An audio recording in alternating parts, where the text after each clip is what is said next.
ಆಶೀರ್ವಚನವನ್ನು ದಯಪಾಲಿಸುವ ಪೂಜ್ಯರಲ್ಲಿ ಪ್ರಾರ್ಥನೆ. ಶಿವಾದಿತ್ರಯ ಮೂರ್ತಿರವತಾರಕಂ ಆರೂಢಃ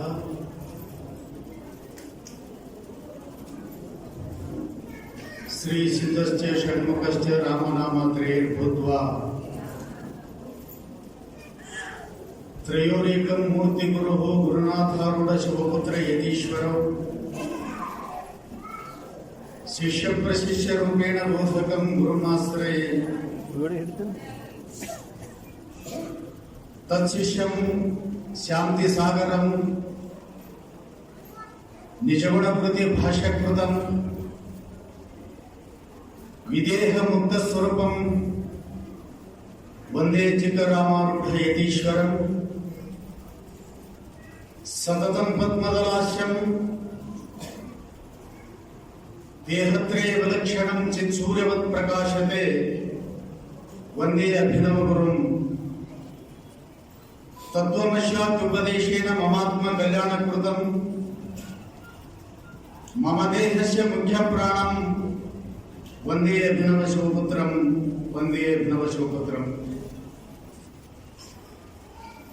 ಪ್ರಾತಸ್ಮರಣೀಯ ಪರಮ ಪೂಜ್ಯ ಆರಾಧ್ಯ ದೈವ ಸದ್ಗುರುದೇವನ ಅಡಿದಾವರೆಗಳನ್ನು ಸೆರೆದರ ಮನೆಯಲ್ಲಿ ಧರಿಸಿಕೊಂಡು ಅವರಿವರೆನ್ನದೇ ಅದ್ವೈತ ಸಾರ್ವಭೌಮ ಚಕ್ರವರ್ತಿ ಶ್ರೀಮಂತ್ ಜಗದ್ಗುರು ಜಗದ್ವಂದ್ಯ ಜಾತಿ ಮತ ಪಂಥ ಕುಲಪುತ್ರ ವರ್ಣ ಆಶ್ರಮಗಳನ್ನೆಣಿಸದೆ ಕೇವಲ ಜೀವಿ ಕೋಟಿಗಳ ಉದ್ಧಾರಾರ್ಥವಾಗಿ ಶಂಕರನೇ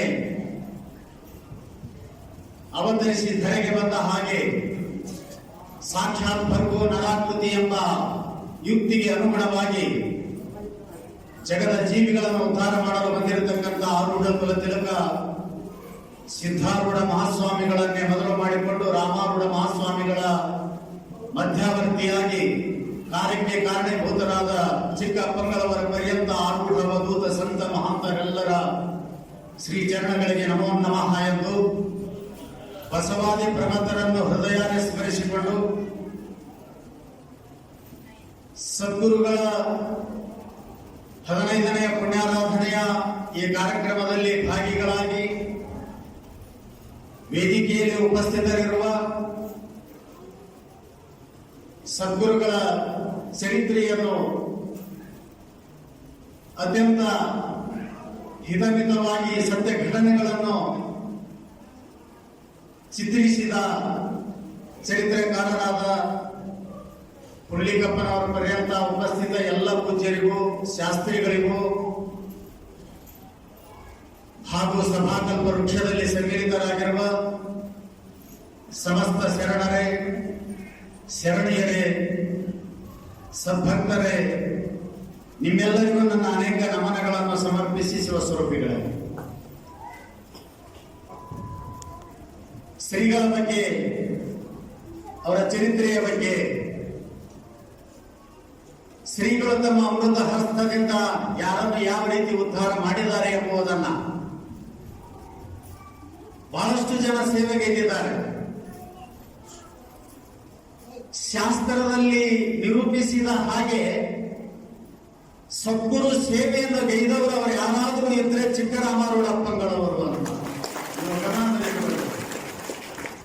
ಕೂಡ ಯಾಕೆ ಹೇಳ್ತೀನಿ.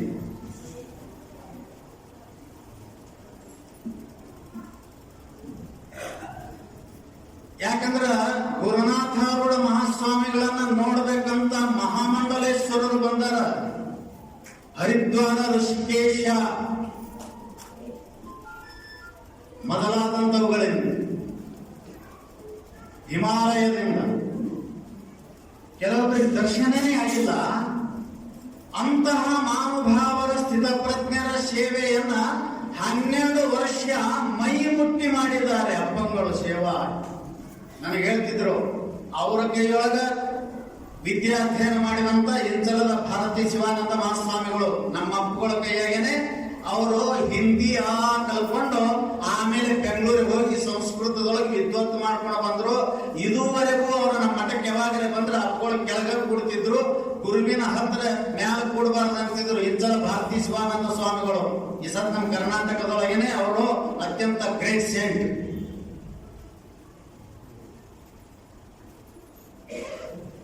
ಅಂತ ಒಂದು ಪ್ರಭಾವ ಏನಾಗಿತ್ತು ಅಂದ್ರೆ ಅವರೇ ಹೇಳಿದರು ನನಗೆ.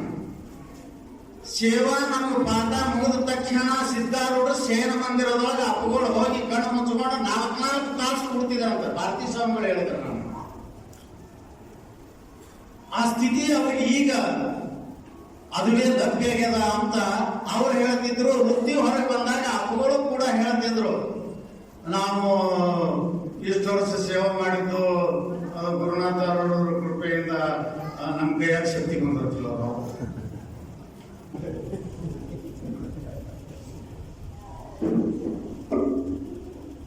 ನಾ ಏನಂತಿದ್ದೆ ಅಪ್ಪಗಳಿಗೆ ಅಂದ್ರೆ, ಯಾರಿಗೆ ನೋವ ಎಲ್ಲಿ ಅದ ಅಲ್ಲಿ ಕೈ ಆಡಿಸ್ಬೇಕು ನಾನು. ನನಗ ಅವ್ರಿಗೆ ಜಗಳ ಇತ್ತು. ಅವ್ರಿಗೆ ಈ ಕಾಲಿನ ಪಾದದ ಮ್ಯಾಲಾದ್ರೆ ಅಲ್ಲಿ ಕೈ ಆಡಿಸಿದ್ರು, ಪಾದದ ಮ್ಯಾಲ ಇಲ್ಲಿ ಹಿಡಿಕೆಗಾಗಿತ್ತು, ಇಲ್ಲಿ ಆದ್ರೆ ಇಲ್ಲಿ ಕೈ ಆಡಿಸೋದು, ಎಲ್ಲಿ ನೋವಾಗ್ತದ ಅಲ್ಲಿ ಕೈ ಆಡಿಸೋದು. ಹಿಂಗ ನೋಡಿ ನಾ ಅಂದೆ ಅಪ್ಪಳ, ನಾನು ದೊಡ್ಡ ಪಂಡಿತ, ಅವ್ರಿಗೆ ಒಂದು ಉದಾಹರಣೆ ಕೊಟ್ಟೆ. ಅಲ್ಲ, ಸರ್ವಂತರ್ಯಾಮಿ ಸನ್ನಿಧಾನ ಕರ್ತೃತ್ವ ಅಂತ ಇರ್ತದ. ನೀವು ಎಲ್ಲೇ ಅದ ಮಸ್ತಕದ ಮೇಲೆ ಹಸ್ತ ಇಟ್ಟರೆ ಅಂದ್ರೆ ಆ ಬಾಡಿ ತುಂಬ ಅದು ಪಾಸ್ ಆಗಿಬಿಡ್ತದ ಎನರ್ಜಿ. ನಾ ಹಿಂಗೆ ಹೇಳ್ತಿದ್ದೆ ಅವರಿಗೆ, ತಲೆ ಮೇಲೆ ಕೈ ಇಟ್ಟು ಬಿಡ್ರಿ, ನಿಮ್ಮ ಶಕ್ತಿ ಅವ್ರ ಇಡೀ ಮೈ ತುಂಬ ಪಾಸ್ ಆಗಿ ಎಲ್ಲೇ ಹೋಗಿದ್ರು ನಿವೃತ್ತಿ ಆಗ್ತದ. ನೀವು ಕಾಲ ಕೈ ಆಡಿಸ್ತೀರಿ, ಅದು ಹಂಗ ಆಗುದಿಲ್ಲ. ನಾವು ಹಂಗ ಆಗೋದಿಲ್ಲ ಅಂದ್ರೆ ನಾ ದೃಷ್ಟಾಂತ ಕೊಟ್ಟೆ ಅವರಿಗೆ. ಕರೆಂಟ್ ಇರ್ತದಲ್ರಿ ಲೆಕ್ಕ, ಹೌದು ಅಂದ್ರು. ಆ ಕರೆಂಟಿಗೆ ವೈರ್ ತುದಿಗೆ ಕೊಟ್ಟರೆ ಪಾಸ್ ಹಾಕತ್ತ ಏನು ತುಂಬಾ ಕೊಡ್ಬೇಕಾದ್ರೆ ಅದು ಬೇರೆ. ಈಗ ಅವ್ರಿಗೆ ನಮಗೆ ಒಳಗೆ ನಡೀತಿದ್ದ ಇಷ್ಟು ಕರುಣಾಮಯಿಗಳು. ನಾನು ಸ್ವಾಮಿ, ನಾನು ಸ್ಥಿತಪ್ರಜ್ಞ, ಅವ್ರ ಕಾಲ ಹೆಂಗೆ ಹಿಡಿದು ಅವ್ರಿಗೆ ಹೆಂಗೆ ಉಂಟು, ಅವ್ರಿಗೆ ಏನಂತ ಕೇಳಿದ್ರೆ, ಅವರು ಉದ್ಧಾರವೇ ನನ್ನ ಆನಂದ. ಮಹಾನುಭಾವದ ಏನಂತಂದ್ರೆ, ಪ್ರತಿಯೊಂದು ಇಹ ರೋಗ, ಈ ದೇಹದ ರೋಗ, ಪ್ರಪಂಚದ ರೋಗ, ಪ್ರಪಂಚದ ತಾಪತ್ರೆಯಗಳು ಬಿಟ್ಟು ಓಡಿ ಹೋದ್ರೆ ಸಾಕು, ಅದೇ ನಮಗೆ ಸಂತೋಷ. ನಾವು ಇರುವುದೇ ಅದಕ್ಕಾಗಿನೇ ಅಂತ ತಿಳಿದು ತಮ್ಮತನವನ್ನು ಮರೆತು ಈ ತರ ಉದ್ಧಾರ ಮಾಡ್ತಿದ್ರು. ಅಂತ ಶಕ್ತಿ ಅವುಗಳಿಗೆ ಅವರ ಹಸ್ತದಲ್ಲಿ, ಅಮೃತ ಹಸ್ತದಲ್ಲಿ ಪ್ರಾಪ್ತ ಆಗಿತ್ತು. ಮತ್ತು ಕ್ಯಾನ್ಸರ್ ಅಂತ ರೋಗಗಳು ಬಹಳಷ್ಟು ಜನರಿಗೆ ಎಲ್ಲ ರೋಗಗಳನ್ನ ನಿವೃತ್ತಿ ಮಾಡ್ತಿದ್ರು. ಅಂತ ಮಹಾನುಭಾವರ ಪುಣ್ಯಾರಾಧನೆ ಇವತ್ತ ಚರಿತ್ರೆ ಬಿಡುಗಡೆ 2 ವರ್ಷ ಇದು ಹಾಗೇನೆ ನಡೀತಾ ಬಂತು. ಆಗ ಮಾಡಬೇಕು, ಈಗ ಮಾಡಬೇಕು. ಈ ಕೊರೋನಾ ಕಾಲ ಬಂದು, ಈ ಸಲ ಕೊರೋನಾ ಅದು ಅನ್ಲಾಕ್ ಆದ್ರೂ ಸರಿ, ಲಾಕ್ ಡೌನ್ ಆದ್ರೂ ಸರಿ, ಓಪನ್ ಆದ್ರೂ ಸರಿ, ಈ ಸಲ ಮಾಡೇ ಬಿಡೋದು ಅಂತ ತೀರ್ಮಾನ ಮಾಡಿದ್ದೇವೆ. ಆದ್ರೆ ತಾವು ಕೂಡ ಇವತ್ತ ಹೇಗೆ ಯಾವ ರೋಗ ರುಜಿನಗಳು ಇಲ್ಲ, ಯಥಾವತ್ತಾಗಿ ನಾವು ಮೊದಲು ಹೇಗಿದ್ದೇವೋ ಅಂತ ಯಾವ ಸ್ಥಿತಿಯಲ್ಲಿ ಇವತ್ತಿನ ದಿವಸ ಸದ್ಗುರುಗಳ ಕಾರ್ಯಕ್ರಮಕ್ಕೆ ಬಂದು ತಾವೆಲ್ಲರೂ ಇಲ್ಲಿ ಉಪಸ್ಥಿತರಾಗಿದ್ದೀರಿ.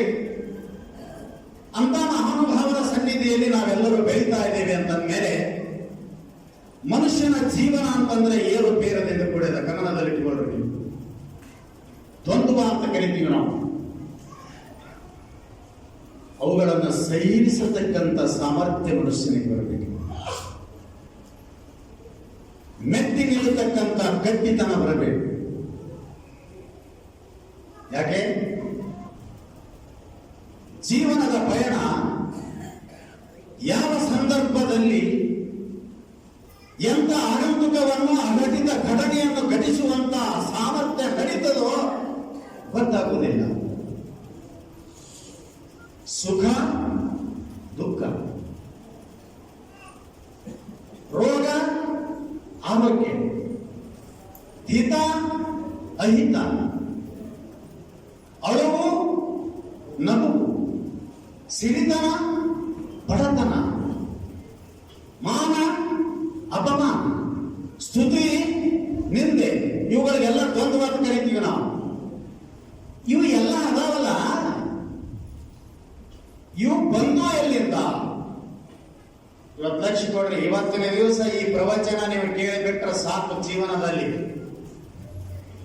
ಏನೇ ಬಂದರೂ ಕೂಡ ನನಗೆ ಸಂಬಂಧವಿಲ್ಲ ಅನ್ನುವಂತ ಗಟ್ಟಿತನ ಬರ್ತದೆ ನಿಮ್ಗ.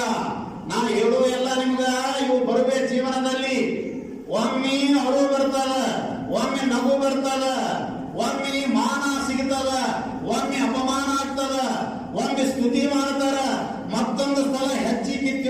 ನಿಂದೆ ಮಾಡ್ತಾರ. ಒಂದು ಸಲ ಅಪಾರ ಸುಖ ಪ್ರಾಪ್ತಿ ಆಗ್ತದ, ಮತ್ತೊಂದು ಸಲ ಜೀವದಿಂದ ಬದುಕಲೇಬಾರದೆಂಬತಕ್ಕಂಥ ದುಃಖ ಪ್ರಾಪ್ತಿ ಆಗ್ತದಲ್ಲ. ಇವುಗಳ ಕಾರಣ ಏನು? ಸುಮ್ಮನೆ ಯಾಕೆ ಬರ್ತಾರೆ ಅವು? ಏನು ಕಾರಣ? ವಿದೌಟ್ ರೀಸನ್, ಕಾರಣ ಇಲ್ಲಾರ್ದೆ ಯಾವ ಕಾರ್ಯನೂ ಆಗುವುದಿಲ್ಲ. ಕಾರಣಗಳು ತೋರ್ತಾವ ನಮಗೆ, ಇವೆಲ್ಲ ತೋರ್ತಾವಿಲ್ಲ ಇವು ನಿಮಗ. ಎಂತಿಂತವು ತೋರ್ತಾವಂದ್ರೆ ಮನುಷ್ಯನಿಗೆ ಮತ್ತೊಬ್ಬರಿಗೆ ಹೇಳಿಕೊಂಡರೆ ಬಹಳ ವಿಚಿತ್ರದ, ಹೇಳಿಕೊಂಡ್ರೆ ಮರ್ಯಾದೆ ಹೋಗ್ತದ, ಸಹಿಸಿದರೆ ವಿಷದ ಸ್ವರೂಪವಾದಂತಹ ಸ್ಥಿತಿ ಪ್ರಾಪ್ತ ಆಗ್ತದ ಮನುಷ್ಯನಿಗೆ. ಇವು ಎಲ್ಲ ಯಾಕೆ ಬರ್ತವೆ? ಇವತ್ತು ನಮಗ ಅದರ ಚಿಂತನ. ಇವಕ್ಕೆ ಕಾರಣ ಏನು? ಬಂದ ಮೇಲೆ ಅವುಗಳನ್ನ ಮಾಡಬೇಕೇನು? ಇದು ಬಹಳ ಮುಖ್ಯವಾದ ವಿಷಯ ನೋಡಿ. ಸುಖ ದುಃಖಕ್ಕೆ, ಶೋಕ ಮೋಹಕ್ಕೆ, ನಗು ಅಳುವುದಕ್ಕೆ, ಸಿರಿತನ ಬಡತನಕ್ಕೆ, ಮಾನ ಅಪಮಾನಕ್ಕೆ, ಸ್ತುತಿ ನಿಂದೆಗಳಿಗೆ ಕಾರಣ ಒಂದು ಏನೋ ಅದ. ಆ ಕಾರಣ ದೇವರಂತ ತಿಳ್ಕೋಬೇಡ್ರಿ. ಹೇಳ್ತೀನಿ, ಬಹಳಷ್ಟು ಜನ ನಮ್ಮ ಬಡತನಕ್ಕೆ ಕಾರಣ ಭಗವಂತ, ನಮ್ಮ ಸಿರಿತನಕ್ಕೆ ಕಾರಣ ಭಗವಂತ ಪರಮಾತ್ಮ, ನಮ್ಮ ಹೀನ ಸ್ಥಿತಿಗೆ ತರಲಿಕ್ಕೂ ಅವನೇ ಕಾರಣ, ಮೇಲೆ ಒಯ್ಯಲಿಕ್ಕೂ ಅವನೇ ಕಾರಣ. ನಾವು ಅವನಿಗೆ ನಮಸ್ಕರಿಸಿದರೆ, ಅವನಿಗೆ ಏನಾದರೂ ಹರಕೆ ಹೊತ್ತರೆ, ಅವನಿಗೆ ನಾವು ನಡೆದುಕೊಂಡರೆ, ಪ್ರಾರ್ಥಿಸಿದರೆ, ಸ್ತುತಿಸಿದರೆ ಬಂದದ್ದು ಹೋಗ್ತದ, ಇಲ್ಲದ್ದು ಬರ್ತದ ಅಂತ ತಿಳ್ಕೊಂಡು ಈ ನಿಮ್ಮ ಆಪಾದನೆಯನ್ನ ಪರಮಾತ್ಮನ ಮೇಲೆ ಹಾಕಲಿಕ್ಕೆ ಹೋಗಬೇಡಿ. ಅವನು ಕಾರಣ ಅಲ್ಲ, ಕಾರಣ ಅಲ್ಲವ. ಈ ಮಾತನ್ನ ಹುಟ್ಟಿಸ್ಕೊಂಡು ಹೇಳುವುದಿಲ್ಲ. ನೀವು ಮಠಕ್ಕೆ ಬರೋದು ಗೊತ್ತದ ನಮ್ಗೆ ಯಾಕೆ ಬರ್ತೀರಿ ಅಂತ, ನೀವು ದೇವ್ರಿಗೆ ಹೋಗೋದು ಗೊತ್ತದ ನಮ್ಗೆ ಯಾಕೆ ಹೋಗ್ತೀರಿ ಅಂತ. ಯಾಕೆ ಬರ್ತೀರಿ ಮಠಕ್ಕೆ? ಗುಡಿಗೆ ಯಾಕೆ ಹೋಗ್ತೀರಿ? ಮಂದಿರಕ್ಕೆ ಯಾಕೆ ಹೋಗ್ತೀರಿ? ಪರಮಾತ್ಮನ ಧ್ಯಾನ ಯಾಕೆ ಮಾಡ್ತೀರಿ? ನೋಡ, ದ್ವಂದ್ವದಲ್ಲಿ ಒಂದು ಇರ್ಲಿ, ಒಂದು ಇರಬೇಡ ಅಂತ ಹೋಗ್ತೀರಿ ನೀವು. ನಾ ಇಲ್ಲಿ ಏನು ಹೇಳಿದ್ದಲ್ಲ, ಪುನಃ ಅವುಗಳನ್ನು ಹೇಳೋದ್ರಲ್ಲಿ ಅವಶ್ಯಕತೆ ಇಲ್ಲ. ದ್ವಂದ್ವಗಳನ್ನು ಹೇಳ್ಕೊಂಡು ಬಂದಿನಲ್ಲ, ಕೆಲವೊಂದು ಅವು ಇರಬೇಕು, ಅವು ಮುಂದಿನ ಹೋಗ್ಬೇಕು. ಒಂದೇ ಹೇಳ್ಬಿಡ್ತೀನಿ, ಸುಖ ಇರಬೇಕು, ಮುಂದಿನ ಎಲ್ಲಿ ಹೋಗ್ಬೇಕಂತ ನಿಮ್ಮನ್ನು ಕೇಳ್ತೀನಿ ನಾ. ಎಲ್ಲೇ ಹೋಗೋದಕ್ಕ ನಮ್ ಬಿಟ್ಟು ಆದ್ರೂ ಸಾಕು. ನಿಮ್ ತಿಳಿಯುದು ಎಷ್ಟು ಶಾಣೆ ಇರತಕ್ಕಂತ ದುಃಖ ರೂಪವಾದಂತ ಪ್ರತಿಯೊಂದು ಹೊರ ಹೋಗಬೇಕು. ನಿಮಗೆ ಹಿತವಾದದ್ದು ಉಳಿಬೇಕು, ಅನುಕೂಲ ಉಳಿಬೇಕು, ಪ್ರತಿಕೂಲ ಹೊರಗೆ ಹೋಗ್ಬೇಕು. ಇಷ್ಟೇ ನಿಮಗೆ ಗೊತ್ತಾಯ್ತು. ಲಾಸ್ಟ್ ಏನೋ ಅನುಕೂಲ ಉಳಿಬೇಕು, ಪ್ರತಿಕೂಲ ಅವಳ ಬಾಂಡ್ರಿ ಪಟ್ಟ ಕಟ್ಟೆ ಅಲ್ಲ ದೂರ ಹೋಗ್ಬೇಕು. ಇದನ್ನು ಮಾಡೋದಂದ್ರೆ ಯಾರು? ಯಾರೇ? ದೇವರು ಹೌದಲ್ಲ? ಮತ್ತೆ ಅದಕ್ಕೆ ಬರ್ತಾರೆ ನೀವು. ಇನ್ನು ಯಾರ ಕೇಳಬೇಡ ಇದನ್ನ. ಅಪ್ರಾರ್ಥಿತಾನಿ ದುಃಖಾನಿ, ಲಕ್ಷ್ಯ ಕೊಡ್ರಿ. ಅಪ್ರಾರ್ಥಿತಾನಿ ದುಃಖಾನಿ ಯಥಾ ಏವ ಆಯಂತಿ ದೇಹಿನಾಃ ತಥೈವ ಸುಖಂ ಅಪಿ ದೈನಂ ಮಾತ್ರಾತಿರಿಚ್ಯತೆ. ನಾ ಕೇಳ್ತೀನಿ ನಿಮಗೆ, ಈ ಮಠಕ್ಕೆ ಹೋದ್ರಿ, ಗುಡಿಗೆ ಹೋದ್ರಿ, ಸಂಬಳ ಹೋದ್ರಿ, ಎಲ್ಲರೂ ಹತ್ರ ಹೋಗಿ ನೀವು ಕೇಳೋದೇಮೋ ನಮ್ಮ ಸುಖವಾಗಿರೋದೇವ, ಕಷ್ಟಗಳ ನಮ್ಮ ಸಮೀಪ ಬರಬೇಡ, ದುಃಖ ಒಟ್ಟ ನಮಗೆ ದರ್ಶನ ಆಗಬಾರ್ದು ಅಂತ ಕೇಳಿರಲ್ಲ. ಏನು ದುಃಖ ಬರಲಿ ಅಂತ ಕೇಳಿರಿ. ನಾ ಹೇಳೋದು ಸ್ವಲ್ಪ ಗಮನ ಕೊಟ್ಟು ಕೇಳ್ರಿ, ನಿಮ್ಗೆ ತಿಳಿಯಂಗೆ ಹೇಳಕತ್ತಿಲ್ಲ. ದೇವರ ಮುಂದ, ಗುರುಗಳ ಮುಂದ, ಮೂರ್ತಿ ಮುಂದ ಹೋಗಿ ಕೂತ್ಕೊಂಡು ಈ ಜಗತ್ತಿನೊಳಗೆ ಎಷ್ಟು ದುಃಖವ ಅವೆಲ್ಲ ನಮ್ಮ ಕರುಣಿಸಿದೇವ ಅಂತ ಒಬ್ಬರೇ ಕೇಳಿರೇನು? ಇಲ್ಲ. ನೀವು ಕೇಳಿದ್ದೇನು? ಸುಖ, ಸಂತೋಷ, ನೆಮ್ಮದಿ, ಅನುಕೂಲ, ಪ್ರತಿಕೂಲ ಆಗಬಾರ್ದು ನಮ್ಮ ಲೈಫ್ನಲ್ಲಿ. ಹೌದಿಲ್ಲ? ಮತ್ತೆ ನೀವು ಇದನ್ನ ಕೇಳಿ ಮನೆಗೆ ಬರುದ್ರಾಗೆ ನಿಮ್ಮ ಮನೆಯೊಳಗೆ ಒಂದು ಏನೋ ಅಘಟಿತ ಘಟನೆ ನಡೆದು ಸಹಿಸಲಾರದಂತ ದುಃಖ ಆಗಿರ್ತದಲ್ಲ, ಇದು ಎಲ್ಲಿದು ಬಂತು ಅಂತ ನಾ ಹೇಳ್ತಿದ್ದು. ಕೇಳಿದ್ದು ಸುಖ, ಕೇಳದೇ ಇದ್ದದ್ದು ದುಃಖ. ಅದಕ್ಕೆ ಹೇಳಿರೋರು ಅಪ್ರಾರ್ಥಿತಾನಿ ದುಃಖಾನಿ. ಯಾರು ಪರಮಾತ್ಮನನ್ನ ಕುರಿತು ದೇವ ನನಗೆ ದುಃಖವನ್ನು ಕೊಡುವಂತ ಕೇಳಿಲ್ಲ, ಆದರೂ ದುಃಖ ಬರ್ತದಲ್ಲ, ಹಾಗೆ ಸುಖವೂ ಕೂಡ ನಿನ್ನ ಬೆನ್ನು ಹತ್ತಿ ಕೇಳ ಬರ್ತದೋ, ಅದನ್ನ ಯಾಕೆ ನೀನು ಬಾಯಿ ಕಟ್ಟಿ ಬೇಡ್ತಿ ಅಂತ ಹೇಳಿದ್ರು ಶಾಸ್ತ್ರ. ದುಃಖ ಕೇಳಿಲ್ಲ, ಬಂದದೇ ನಮಗೆ ದುಃಖ, ನಮಗೆ ದುಃಖ ಬಂದದ್ದು ಎಲ್ಲಿ ಬಂತು? ಕೇಳಿ ನೀನು ಕೇಳಲಾರ್ದೆ ದುಃಖ ಹೆಂಗ್ ಬಂದದು ನಿಮ್ಗೆ ಕೇಳಂಗೆ ಹೇಳ್ತೇನೆ. ಪ್ರಾರ್ಥನೆ ಮಾಡಲಾರ್ದೆ ದುಃಖ ಹೆಂಗ್ ಬಂದದು? ದುಃಖಕ್ಕೆ ಯಾರೋ ಪ್ರಾರ್ಥನೆ ಮಾಡಿಲ್ಲ, ದುಃಖವನ್ನು ಯಾರು ಕೇಳಿಲ್ಲ, ಆದ್ರೂ ಅದು ಹೇಗೆ ಬಂದಿದೆಯೋ ಸುಖಂ ಅಪಿ ತಥಾವನ್ನೇ, ಸುಖವೂ ಕೂಡ ಹಾಗೆ ನಿನಗೆ ಬರುತ್ತದೆ ಎಂದು ತಿಳಿದುಕೊಂಡು ಗಟ್ಟಿಯಾಗಿ ನಿಲ್ಲು. ದೈನಮತ್ರ ತಿರಿಚತೆ ಮತ್ತೆ 32 ಹಲ್ಲು ತೆರೆದು ಕೈ ಮುಗಿದು ಕೇಳಿಕೊಳ್ಳುವುದು ಇದೊಂದು ಹೆಚ್ಚಿನದಾಯಿತು ಎಂದು ಕೆಲಸ ಅಂತ ಶಾಸ್ತ್ರ ಹೇಳ್ತದೆ. ಹಾಗೆ ನಮ್ಮ ಜೀವನದಲ್ಲಿ ದುಃಖ ಕೇಳದೇ ಇದ್ರೂ ಬರ್ತಾದ, ಸುಖ ಕೇಳಿದ್ರೂ ಬರುವುದಿಲ್ಲ. ಇದರ ಹಿಂದೆ ಏನು ಇರಬಹುದು? ಸೀಕ್ರೆಟ್. ನಾ ಹೇಳ್ತೇನೆ,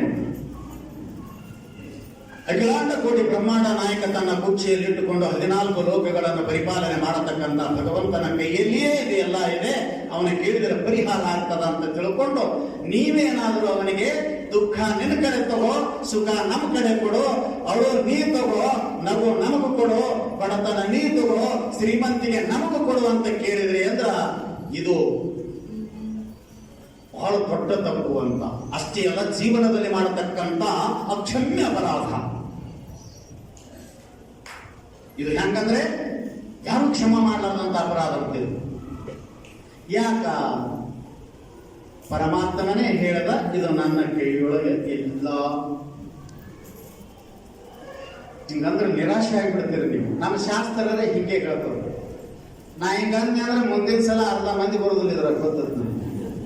ನಾವು ಏನ್ ಹೇಳ್ಬೇಕಂದ್ರೆ ನಿಮ್ಗ, ನೀವು ಹೋಗೋದ್ರಾಗೆ ನಿಮ್ಮ ಮನೆಯೊಳಗ ಆಕಳು, ಹಸು, ಹೋರಿಕರು ಹಾಕ್ತದ, ಎಮ್ಮೆ ಹೆಣ್ಣು ಕರು ಹಾಕ್ತದ, ನಿಮ್ಮ ಸಸಿ ಗಂಡು ಮಗ ಹಡಿತಾಳ, ನಿಮ್ಮ ಮಗಳು ಹೆಣ್ಣು ಹಡಿತಾಳ, ನಿಮ್ಮ ಮಕ್ಕಳಿಗೆ MBBS ಸೀಟ್ ಫ್ರೀ ಸಿಗುತ್ತದ, KS ಆಗ್ತದ, IAS ಆಗ್ತದ, ನಿಮ್ಮ ಮನೆ ಸುತ್ತ ದುಃಖ ಬರುವುದಿಲ್ಲ. ಇಷ್ಟು ಹೇಳಿದೆ ಅಂದ್ರೆ ನಮ್ಮ ಅಪ್ಪನಂತ ಅಪ್ಪ ಎಲ್ಲಿ? ಹೌದಲ್ಲ ಅಂತಿರಲಿ. ನಾವು ಹೇಳುವುದಲ್ಲ, ಭಗವಂತನೇ ಹೇಳ್ತಾ ಇದ್ದಾನೆ. ನಿರಾಶೆ ಆಗ್ತದೆ ನಿಮಗೆ ಈ ಮಾತನ್ನು ಕೇಳಿದರೆ. ಏನಂತ ಹೇಳ್ತಾನೆ? ನನ್ನ ಹತ್ತಿರ ಇದು ಇಲ್ಲ.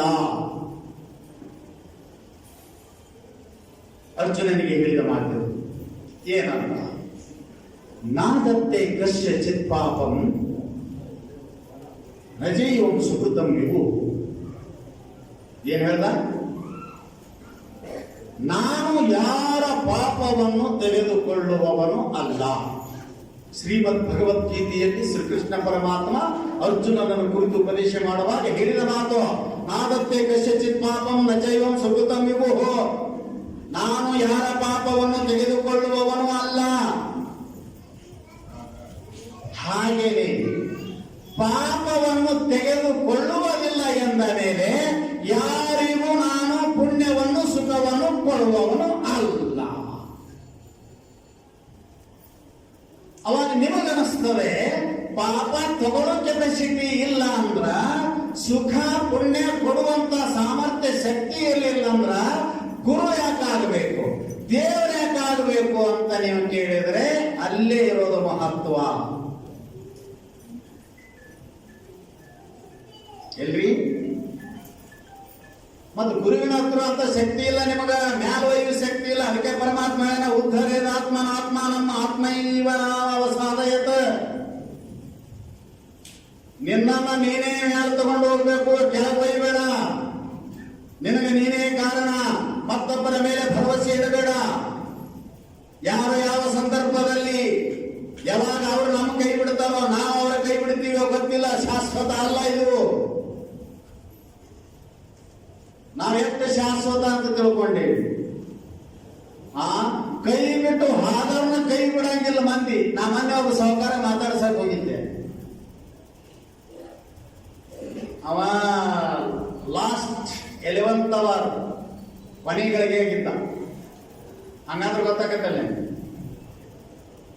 ಬಿಟ್ಟಲಾಕತ್ತಿದ್ದ, ಸ್ವಲ್ಪ ಮಾತಾಡ್ತಿದ್ದ, ಹಂಗೆ ಪ್ರತಿಜೀವ ಮಾಡಿ. ಅದು ಅದ್ರ ಬಗ್ಗೆ ಇದ್ರ ಬಗ್ಗೆ ನೋಡ್ರಿ, ಕೈ ಬಿಡ್ತದ ಅನ್ನೋದು ಗೊತ್ತದ. ಕೈ ಬಿಟ್ಟು ಹೋದವ್ರನ್ನ ಕೈ ಬಿಡ್ಲಾರ್ದಂಗ ಮನುಷ್ಯ ಒಳಗಿಟ್ಟುಕೊಂಡಿರ್ತಾನ್ರಿ.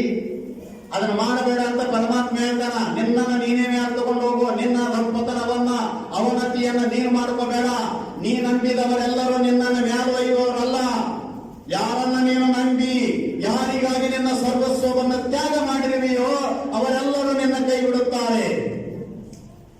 ಒಡದೆಯುಳ್ಳಡೆ ಮಡದಿ ಮಕ್ಕಳು ಕಡು ಮಮತೆಯನ್ನು ಮಾಲ್ಪನಾತಗೆ ಬಡತನಗಳಡಸಿದರೆ ಮೆಲ್ಲನೆ ಸಡಿಲಿ ತೊಲಗುವರು. ಬಿಡಲು ಕರು ಹಾಲಿರಲು ತಾಯನು ಬತ್ತಿದರೆ ತಾ ಕಡೆಗೆ ಹೋಗುವುದು ಕೆಡುವ ಕಾಲ ಕಾರಿಗಾರೈ ಮಗನೇ ಹೇಳೆಂದ. ನೀ ಕೆಡ ಯಾರಿರ್ತಾರೋ, ಯಾರ ಮೇಲೂ ಭರವಸೆ ಇಟ್ಕೋಬೇಡ. ನೀನೇ ಮ್ಯಾಲ ಬರ್ಬೇಕು. ದುಃಖದ ಕೂಪದಲ್ಲಿ ನಿನ್ನನ್ನು ನೀನೇ ತಳ್ಕೋಬೇಕು. ಮತ್ತೆ ಇವರನ್ನೆಲ್ಲ ನಂಬೀರೆಲ್ಲ ನೀವು ಎಷ್ಟು ಚಂದ ಹೇಳಿದ್ರು. ಪ್ರಯತ್ನ ಮಾಡಿ, ಲಕ್ಷ್ಯದಲ್ಲಿಟ್ಕೊಂಡು ಪೋಷಣೆ ಮಾಡಿ, ನಂಬುತ್ತಾರೆ. ಏನ್ರಿ ಏನ್ ಮಾಡಬೇಕು? ಪ್ರಪಂಚದಲ್ಲಿ ನಿಮ್ಮ ನಂಬಿದವರನ್ನ ಪೊರೆಯಲು ಪೋಷಣೆ ಪ್ರಯತ್ನ ಮಾಡ್ರಿ. ಪೊರೆ ಕೊಡ್ತಿದವರನ್ನೆಂದು ಬೆಸಸುವ ಶಾಸ್ತ್ರ ಹೇಳ್ತದ. ಕೈ ಹಿಡಿದ ಪತಿ ನಿಮ್ಮಿಂದ ಉತ್ಪತ್ತಿಯಾದಂತ ಸಂತಾನ, ಇವುಗಳ ಮಧ್ಯದಲ್ಲಿದ್ದು ನೀವು ಏನ್ ಮಾಡಬೇಕು ಅಂತ ಕೇಳಿದ್ರೆ, ಅವರ ನಾ ಮೇಲೆ ಐತೀನಿ, ನನ್ನ ಅವ್ರ ಮೇಲೆ ಐತಾರಂತ ವಿಶ್ವಾಸ ಇಡಬೇಡ. ನಿನ್ನನ್ನು ನಂಬಿದಾರಲ್ಲ, ಪೋಷಣೆ ಮಾಡು, ಪಾಲನೆ ಮಾಡು, ವಿಶ್ವಾಸ ಇಡಬೇಡ.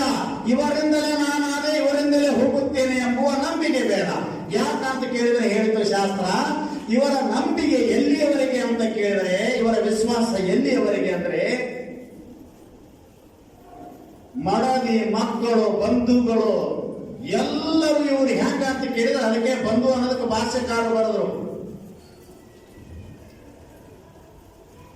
ಪರಮಾತ್ಮನ ಕಡೆಗೆ, ಅಧ್ಯಾತ್ಮದ ಕಡೆಗೆ ಹೋಗಲು ಬಂಧನವನ್ನುಂಟು ಮಾಡೋರು ಬಂಧುಗಳು. ಮೋಕ್ಷಸ್ಯ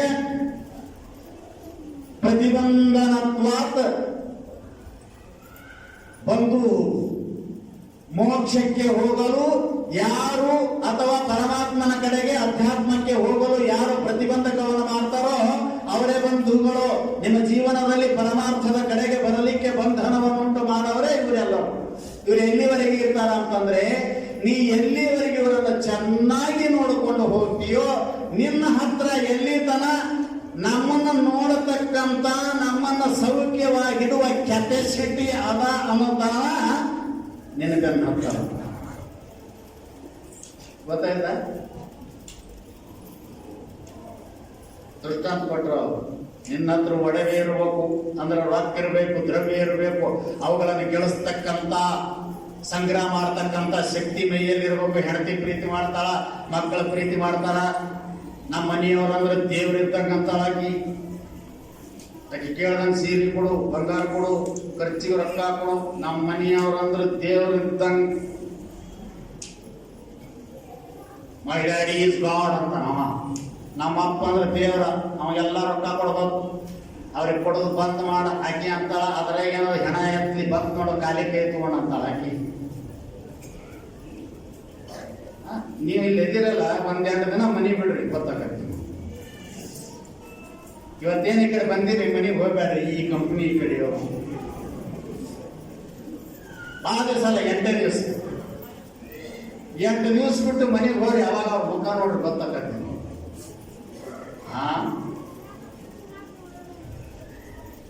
ಒಂದು ದೃಷ್ಟಾಂತ ಕೊಟ್ಟರು ಅವರು. ಅದಕ್ಕೆ ವಿಶ್ವಾಸ ಬಿಡಬೇಡ, ಪೋಷಿಸು ಅವರನ್ನ. ನಿನ್ನ ವಿಶ್ವಾಸ ನಿನ್ನ ಮೇಲೆ ಇವತ್ತ ಆ ಮರದ ಕೊಂಬೆಯ ಮೇಲೆ ಪಕ್ಷಿ ಕೂತಿರ್ತದ, ನೋಡಿರಿಲ್ಲ ನೀವು? ಒಂದು ಪಕ್ಷಿ ಕೂಡ್ತದ, ಎಲ್ಲಿ? ಮರದ ಕೊಂಬೆಯ ಮೇಲೆ ಪಕ್ಷಿ ಕೂಡ್ತದ. ಅದರ ವಿಶ್ವಾಸ ಎಲ್ಲಿ ಅದ? ಮರದ ಮೇಲೆ ವಿಶ್ವಾಸ ಇಲ್ಲ, ಆ ರೆಂಬೆಯ ಮೇಲೆ ವಿಶ್ವಾಸ ಇಲ್ಲ, ತನ್ನ ಪಕ್ಕದ ಮೇಲೆ ವಿಶ್ವಾಸ ಇಟ್ಟುಕೊಂಡು ಹಕ್ಕಿಯಲ್ಲಿ ಕುಂತದ. ಹಾಗೆ ನಿಮ್ಮ ಮೇಲೆ ವಿಶ್ವಾಸ ಇಟ್ಟುಕೊಂಡು ಪ್ರಪಂಚದಲ್ಲಿ ಕೂಡ್ರಿ, ಪರಮಾತ್ಮನನ್ನು ಕಾಣ್ಲಿಕ್ಕೆ ಬರ್ತದ. ಮತ್ತೊಬ್ಬರ ಮೇಲೆ ವಿಶ್ವಾಸ ಇದೆ, ನಡು ಬಿಟ್ಟು ಹೋಗ್ತಾವ. ಡಿವೋರ್ಸ್ ಆಗಿಲ್ಲ, ಎಷ್ಟು? 6 ತಿಂಗಳಿಗೆ ಆಗ್ಯಾವ, 3 ವರ್ಷಕ್ಕೆ ಆಗ್ಯಾವ. ಒಂದು ದೃಷ್ಟಾಂತ ಮಾಡಿದ್ರು ಅವರು. ಒಂದು ಹಸುವಿನ ಕರು, ಹಸುವಿನ ಮಲೆಯೊಳಗೆ ಹಾಲು ಅದ ಅನ್ನೋದು ಗೊತ್ತಾಯ್ತಂದ್ರ ಅದು ಎಷ್ಟು ಒದ್ರು ಕೂಡ ಯಾವ ಕಡೆ ಬಾಯಿ ಹಾಕಿ ಒಂದಿಷ್ಟ ಹಾಲು ಕುಡಿತದ, ಎಷ್ಟು ತ್ರಾಸ ತಗೋತದ. ಹಾಲು ಬತ್ಯಾವ, ಅದರಲ್ಲಿ ಹಾಲು ಇಲ್ಲ ಅನ್ನೋದು ಕರುವಿಗೆ ಕನ್ಫರ್ಮ್ ಆಯ್ತು ಅಂದ್ರ, ಖಾತ್ರಿ ಆಯ್ತು ಅಂದ್ರ, ಅದು 2 ಕಾಲು ಇಟ್ಕೊಂಡು ಸುಮ್ಮನೆ ನಿಂತರು ಅದನ್ನ ನೆಕ್ಕಿದ್ರು ಅದು ಹೋಗುವುದಿಲ್ಲ. ಯಾಕ? ಅದಕ್ಕಲ್ಲಿ ಹಾಲು ಇಲ್ಲ ಅನ್ನೋದು ಗೊತ್ತಾಗ್ಯದ. ಹಾಗ ನಿಮ್ಮಲ್ಲಿ ಏನು ಇಲ್ಲ ಅನ್ನೋದು ಗೊತ್ತಾಯ್ತಂದ್ರ ನಿಮಗ ಮಾತಾಡಿಸೋದಿಲ್ಲ. ಈಗ ಅದ ಅನ್ನೋದು ಗೊತ್ತಾಗ್ಯದ. ರೀ, ಊಟ ಮಾಡ್ಕೊಂಡೆ ಹೋಗ್ರಿ ಅಂತಾರಿ, ಲೇಟ್ ಆಗ್ತದ್ರಿ, ಊಟ ಮಾಡ್ಕೊಂಡೆ ಹೋಗ್ರಿ. ನೋಡು, ಎಲ್ಲ ಬಂದ ಅವಾಗಿದ್ರು ಅವಾಗ ಅಂತಾರ, ಅಲ್ಲಿದ್ದಾರ ನೋಡಿ ತಿನ್ನೋರು, ತಿಂದಲ್ಲಿ ಹೋಗಿ ಕುಂದ್ರಿ ಹೆಣ ಹಾಕೊಂಡು ನಿನ್ನಿಂದ ಏನಾಗತ್ತೆ? ನಿನ್ನ ಮ್ಯಾಲ ಮಣ್ಣು ಮನೆ ಹೊಲಸು ಮಾಡ್ಕೋತು. ನೋಡು ಯಾವಾಗ ಮುಗದಾಗ. ಅದಕ್ಕೆ ಹಾಕ್ಲ ಕರು ಯಾಕೆ ಬಿಡ್ತದ? ಹಸಿವಿನ ಅಂದ್ರ ಕಾಲ ಕರ್ಕೊಂಡು ನಿಂತ್ರು ಹೋಗುದಿಲ್ಲ, ಹಾಲೇ ಇಲ್ಲ ಅನ್ನೋದು ಗೊತ್ತಾಗ್ಯದ. ಅದಕ್ಕೆ ಇವ್ರ ಮ್ಯಾಲ ವಿಶ್ವಾಸ ಇಡಬೇಡ, ಪೋಷಣೆ ಮಾಡು. ಹಕ್ಕಿ ತನ್ನ ರೆಕ್ಕೆಯ ಮೇಲೆ ವಿಶ್ವಾಸ ಬಿಟ್ಟಂತೆ ನಿನ್ನ ಮೇಲೆ ವಿಶ್ವಾಸ ಇಟ್ಟುಕೋ. ಇವ್ರ್ಯಾರು ನಿನ್ನ ಮ್ಯಾಲ ಇವರಲ್ಲ. ಅದಕ್ಕೆ ಅವ್ರು ಹೇಳಿದ್ರು, ನಂಬಿದ ನಾವು ಇದೊಂದು ಸಲ ಕೈ ನಾವು ಬಿಡ್ತೀವಿಲ್ಲ, ಅದು ಬಿಟ್ಟು ಹೋಗಲ್ಲ. ಬಿಟ್ಟು ಹೋದವ್ರ ಮ್ಯಾಲನು ಇವ ಇಟ್ಕೊಂಡು ಕುಂತಾನೆ. ಅವ ಸಾವುಕಾರ ಅಂತಿದ್ದ, ಮಕ್ಕಳ ಕೈ ತಗೊಂಡು ಕೈ ಮೇಲೆ ಕೈ ಹಾಕೊಂಡಾನ, ಇನ್ನೇನು ಒಂದು ಕಡೆಗೆ ಪ್ರಾಣ ಬಿಡ್ತಾನ. ಇಡೀ ಶಕ್ತಿಯನ್ನು ಒಟ್ಟು ಗೂಡಿಸಿ ಮಾತಾಡ್ತಾರ. ಕೊನೆಗೆ ನನ್ನ ಮಾತು ನಡೆಸಿಕೊಡ್ತೀರಿ ಅಂತ.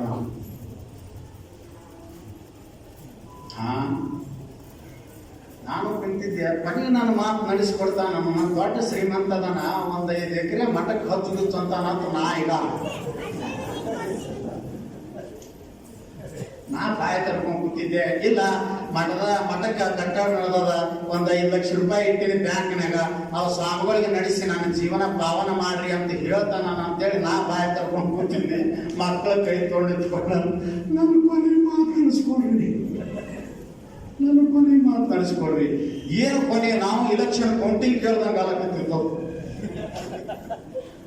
ಯಾವಾಗ ವಿನ್ ಆಗತ್ತಂತೇಳಿ ಆಗ ನೀವು ಮಾತಾಡ್ತಿರ್ತಿರಲ್ಲ, ಹಾಗ ನಾವು ಏನು ಕೌಂಟಿಂಗ್ ಒಳಗೆ ಏನು ರಿಸಲ್ಟ್ ಹೊರಗೆ ಬರ್ತದಂತ ಬಾಯಿ ತರ್ಕೊಂಡು ನಾ ಕುಂತೀನಿ ನಡೆಸ್ಕೊಡ್ತೀರ. ಅವ್ರಪ್ಪ ನೀ ಏನು ಹೇಳಿದ್ರು ನಡೆಸಿಕೊಡ್ತೀವಪ್ಪ, ನಿನಗೆ ಆತ್ಮ ಸಂತೋಷ ಆಗ್ಲಿ, ನೀನು ಸಂತೋಷವಾಗಿದ್ದೇ ಬಿಡು, ನಡೆಸಿಕೊಡ್ತೀವಂತ ಅವ್ರು ಅಂತಿದ್ರು. ಇವ ಏನ್ ಕೇಳ್ದಲ್ರಿ ಗಬ್ರು? ನಾನ ಸತ್ಯ ಅಂದ್ರು ನಿಮ್ಮ ಮಕ್ಕಳದಾಗ ನಾನು ಮಾಡಬಾರ್ದು. ನೋಡ್ರಿ, ಗೊತ್ತಾಯ್ತ ನಿಮ್ಗೆ ಏನಂತ? ನಾ ಸತ್ಯ ಅಂದ್ರ ಬನ್ನಿ ಗಿಡದ ಹುಡುಕಿ ನಿಮ್ಮ ಮೌನ ಹುಬ್ಬಳ್ಳಿ ಆಕಿನ ಮಕ್ಕಳದಾಗ ನಾನು ಹುಡುಗಿರಿ ಮಾತು ಕೊಡ್ರಿ ಅಂತ. ಇನ್ನ ಹೋಗಿ ಅಲ್ಲೇ ಕುಂದಿರ್ಬೇಕು ನಾವು ನೋಡಿ ತಲೆ ಅಳ್ಕಡಿಸ್ಕೊ. ಏನ್ ಮಾಡವ ನೀವು ಯಪ್ಪ? ಅಲ್ಲೋ, ಮಣ್ಣಿನ ಬೊಂಬೆಯಂತಿರುವ ಈ ದೇಹವನ್ನೇ ನಂಬಬೇಡ ಅಂತ ಶಾಸ್ತ್ರಗಳು ಗಂಟಾಘೋಷವಾಗಿ ಹೇಳುವಾಗ ನಿನ್ನ ಕೈ ಬಿಟ್ಟು ಹೋಗತಕ್ಕಂತ ವಿಷಯ ವಸ್ತುಗಳು ನನ್ನ ಬದಿಯಲ್ಲ. ಅದಕ್ಕೆ ಪರಮಾತ್ಮ ಹೇಳದ, ನನ್ನನ್ನು ನಂಬಬೇಡ, ನಿನ್ನ ಮೇಲೆ ವಿಶ್ವಾಸ ಇರಲಿ, ನೀನೇ ಮೇಲವ. ಯಾವ ತರೋರಿಲ್ಲಿ ಜಗತ್ತಿನಲ್ಲಿ ಮನ್ ನೀನು ತರುವುದಿಲ್ಲ ಅಂದ್ರ ನಗರೋರವಿಕಂ ಮತ್ತು ಗುರು ಶ್ರುತಿಯಾಗಿ ಸಾರಬೇಕು. ಹರನೇ ನವರೂಪದಿಂದ ಧರೆಗಿಳಿದು ಭಕ್ತ ಶಿಷ್ಯರ ಪಾಪವನ್ನು ಸುಟ್ಟು ಭಸ್ಮ ಮಾಡಲಿಕ್ಕೆ ಗುರುವಾಗಿ ಬಂದಿದ್ದಾನೆ ಅಂತ ನಿನಗಾಗಿ ಹೇಳಬೇಕು ಅಂದ ಅವ. ಮತ್ತೆ ಏನ್ ಹೇಳೋದು? ನಾನು ನಿಮ್ಮನ್ನು ಕೇಳ್ತೇನೆ, ನೀವು ನಮ್ಮ ಉದ್ಧಾರ ಮಾಡ್ತಾನೆ. ಏನು ಉದ್ಧಾರ ಮಾಡ್ತಾನೆ? ಸುರ ಅವನ್ ದೇವರಿಗೆ ಹೇಳ್ತಾನ ನೋಡ, ಯಾರನ್ನ ಉದ್ಧಾರ ಮಾಡ ಅಲ್ಲ, ನಾ ಯಾರ ಪಾಪ ತಗೊಳ ಅಲ್ಲ, ಯಾರಿಗೆ ಪುಣ್ಯ ಕೊಡ ಅಲ್ಲ. ಮತ್ತೆ ಇನ್ಯಾಕರಿ ಅಂದ್ರೆ ಅದೇ ಬಹಳ ಮುಖ್ಯ. ಕೊಡುತ್ತುಕೊಳ್ಳುವುದಲ್ಲ, ಏನೋ ಕೊಡುತ್ತುಕೊಳ್ಳುವುದಲ್ಲ. ಯಾರಿಗೂ ತಗೊಳ್ಳಿಕ್ಕೆ ಬರೋದಿಲ್ಲ, ಅವರೇ ಅನುಭವಿಸಬೇಕಲ್ಲ. ಯಾರ ಗುರು ತಗೊಳ್ಳೋದಿಲ್ಲ, ದೇವರು ತಗೊಳ್ಳೋದಿಲ್ಲ, ಅವರೇ ಅದನ್ನು ಅನುಭವಿಸಬೇಕು. ಮತ್ತೆ ನೀವು ತಗೊಳಕ್ಕೆ ಬರಲಿಲ್ಲ ಅಂದ್ರೆ ಗುರು ಯಾಕಾದ್ರಿ, ದೇವ್ರು ಯಾಕಾದ್ರಿ? ಮತ್ತೆ ಇಷ್ಟೆಲ್ಲ ಅಖಿಲಾಂಡ ಕೋಟಿ ಬ್ರಹ್ಮಾಂಡ ಪ್ರತಿಯೊಂದು ಜೀವಿಗಳು ನಿನ್ನನ್ನು ಕುರಿತು ಸ್ಮರಣೆ ಪ್ರಾರ್ಥನೆ ಯಾಕೆ ಮಾಡಬೇಕು ಅಂತಂದ್ರೆ, ನೀವು ಮಾಡಿದ ಪಾಪ ಅವನು ತಲೆ ಕಟ್ಟಕ ಏನದ ಅರ್ಥ? ಮತ್ತೇನ ಮಾಡದಂತ ಹೀನ ಕೃತಿಗಳನ್ನು ಮಾಡಿ ಆ ಪಾಪವನ್ನು ಪರಮಾತ್ಮನ ಸದ್ಗುರುವಿನ ತಲೆ ಕೆಡ್ತೀವಿ, ಅದಕ್ಕಾಗಿ ಅದಾರ ಅಂತಂದ್ರೆ ಇದು ಎಷ್ಟು ಅದು ಹುಚ್ಚುತನ ಇದು.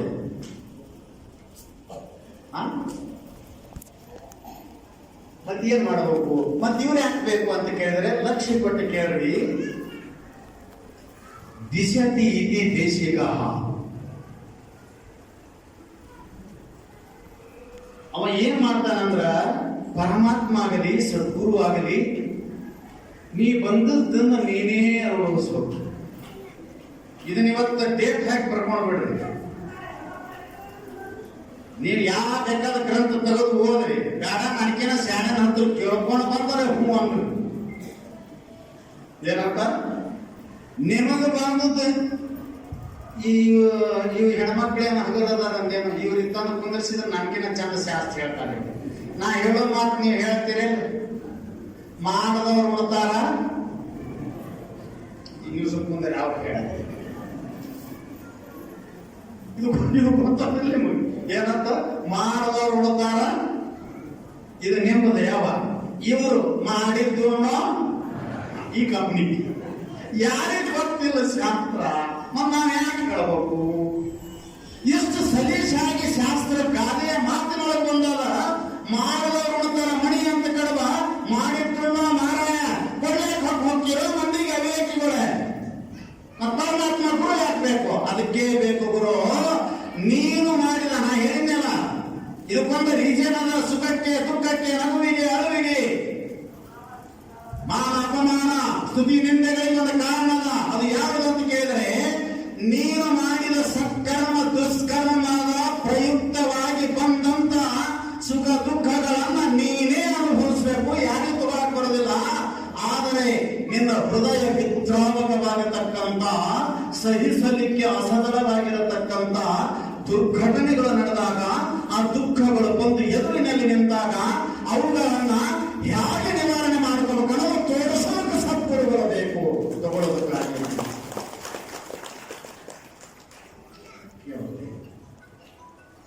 ಡಾಕ್ಟರ್ ಎದಕ್ ಬೇಕು? ನಿಮ್ಗೆ ಗೊತ್ತೇ ಇಲ್ಲ ಡಾಕ್ಟರ್ ಎದಕ್ ಬೇಕು?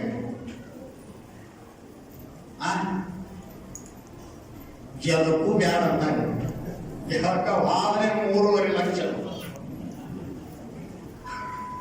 ಡಾಕ್ಟರ್ ಎದಕ್ ಬೇಕು? ಎದಕ್ಕೂ ಬೇಡ. ಈಗ ನೋಡ, ಅವಾಗ ಒಂದ್ ಜನ ಇಲ್ಲಿ ಚುಟ್ಟುಕಂದ್ರ ಆಸ್ಪತ್ರೆ ಮಂಟ್ರ ಎಲ್ಲಿ ಆಸ್ಪತ್ರೆ ಅದೊಂದು ಚೈನಿ ಆದಂಗ ಆಗಿತ್ತು ಮಂದಿ. ಈಗ ಹೋಗ ಆಸ್ಪತ್ರೆಗೆ 106 ಟೆಂಪರೇಚರ್ ಇರಿದ್ರು ಅಲ್ಲೇ ರೊಕ್ಕಕ್ಕೆ ಹೋಗಿ ಹೊರಗು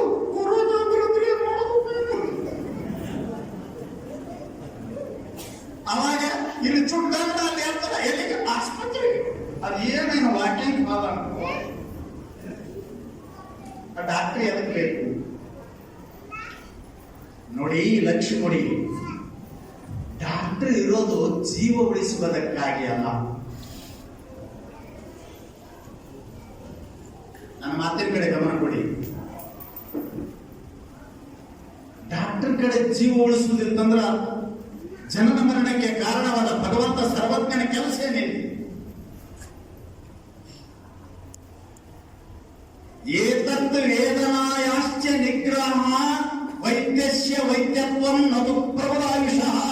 ನಮ್ಮ ಶಾಸ್ತ್ರ ಹೇಳ್ತಲ್ಲ, ವೈದ್ಯನ ಕರ್ತವ್ಯ ಏನು? ಡಾಕ್ಟರ್ ಯಾಕೆ ಬೇಕು ಅಂತ ಕೇಳಿದ್ರೆ,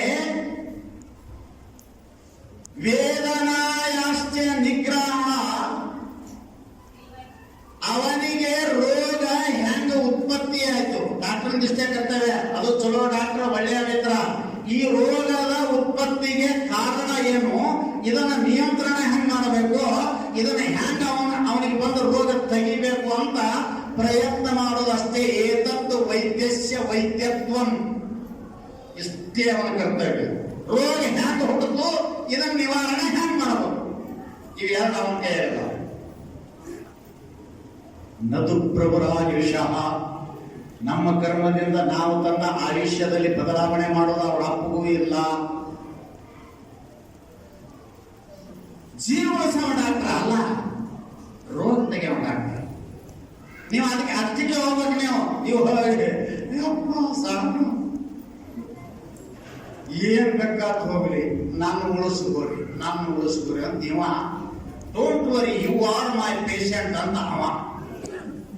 ನೋಡ್ರಿ, ಏನ್ ಚಿಂತೆ ಮಾಡಬೇಡ, ನೀ ನನ್ನ ಪೇಷಂಟ್ ಅದಿ, ಕಾಪಾಡ. ಏನ್ ಕಾಪಾಡ್ತಾನ? ಅಲ್ಲಿ ಇಲ್ಲೇ ಬಾಗಲಕೋಟದಾಗ ICU ಹೋಗ, ಹಾರ್ಟ್ ಸ್ಪೆಷಲಿಸ್ಟ್ ಡಾಕ್ಟರ್ ಇನ್ನೊಂದು ಹೆಚ್ಚಿಗೆ ಇಟ್ಟಿರ್ತೀರ, ICU ಹೋಗ್ತಾನ. ICU ರೂಮಿನ ಮುಂದಾನೆ ಹಾರ್ಟ್ ಅವಾಗೆ ಆಯ್ತ.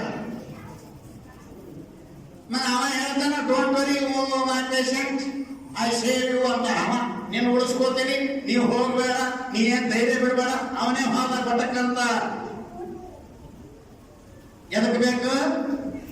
ರೋಗ ತೆಗೆಯುವುದಕ್ಕಷ್ಟೇ ಬೇಕಲ್ಲದೆ ಪ್ರಾಣ ಉಳಿಸುವುದಕ್ಕೆ ಅವನ ಕರ್ತವ್ಯವು ಹೇಗೆ ಇಲ್ಲವೋ ಸ್ವಲ್ಪ ಗಮನ ಕೊಡ್ರಿ. ಬಂದ ದುಃಖಗಳನ್ನು ಹೇಗೆ ಎದುರಿಸಬೇಕೆಂಬುದನ್ನು ತಿಳಿಸಿಕೊಡುವುದಕ್ಕೆ ಗುರು ಬೇಕು, ಪರಮಾತ್ಮ ಬೇಕು. ಅದು ನಿಮ್ಮ ಕಡೆ ಇರುವುದಿಲ್ಲ, ತಿಳಿಸಿಕೊಡ್ತಾರ. ಅಂದ್ರ ಇವಕ್ಕೆಲ್ಲದಕ್ಕೂ ಕಾರಣವಾದದ್ದು ಪೂರ್ವಕೃತ ಒಂದು ಕರ್ಮ ಇದೆ ಅಂತ ಏನಿದೆ. ಇಷ್ಟು ತರ ಬಂದದಕ್ಕ ಒಂದು ಪೂರ್ವಕೃತ ಕರ್ಮ ಇದೆ. ಅದು ಹೇಗಿದೆ ಅಂತ ಕೇಳಿದರೆ, ವಾಯುಪಟ ಆಡುವಲ್ಲಿ ಹಿಡಿದವನ ಕೈಯಲ್ಲಿ ನೂಲ ಸಿಕ್ಕು ಆಡುವಂತೆ. ಸ್ವಲ್ಪ ಗಮನ ಕೊಡಬೇಕು ನೀವು. ಈಗ ನೋಡ್ರಿ, ಇದು ಗಾಳಿಪಟ. ವಾಯುಪಟ ಅಂದ್ರೆ ಏನು? ಗಾಳಿಪಟ. ಗಾಳಿಪಟದ ಹಿಂದ ಇದೊಂದು ದಾರ ಇರ್ತದೆ, ಹೌದಿಲ್ಲ? ಅವ್ರು ಆಡಿಸ್ತಿದ್ದಿಲ್ಲ ಹುಡುಗರು ಗಾಳಿಪಟ. ಒಂದು ಪಟಗಳ ಹೋಗ್ತಿತ್ತು, ಒಂದೊಂದು ಪಟ ಇಲ್ಲೇ ಕೆಳಗೆ ಹಿಂಗ ಆಡ್ತಿತ್ತು, ಒಂದೊಂದು ಪಟ ಏಳೋದ್ರಾಗೆ ಭಯಂಕರ ಲಗ ಬಿಡ್ತಿತ್ತು. ಅವ್ರು ಹಿಂಗಿರ್ತಾವ ಪಟಗಳು. ಲಗ ಬಿಡ್ತದ, ಲಗಕ್ಕೆ ಹಿಡಿತಿರ್ತದ. ಒಂದು ಪಟ ಮ್ಯಾಗ ಇರೋದ್ರಾಗೆ ಸ್ವಯಂಕರ ಲಗಕ್ಕೆ ಹಿಡಿತದ. ಒಂದು ಪಟ ಸೆಂಟ್ರಲ್ ಹೋಗಿ ಆಡ್ತದ, ಇನ್ನೊಂದು ಪಟ ಆಕಾಶದಾಗ ಹೋಗಿ ಆಡ್ತದ. ಅವು ಎಲ್ಲೇ ಆಡಿದ್ರು ಕೂಡ ಪಟ ಆಡ್ಲಿಕ್ಕೆ ಕಾರಣ ಏನು? ದಾರ.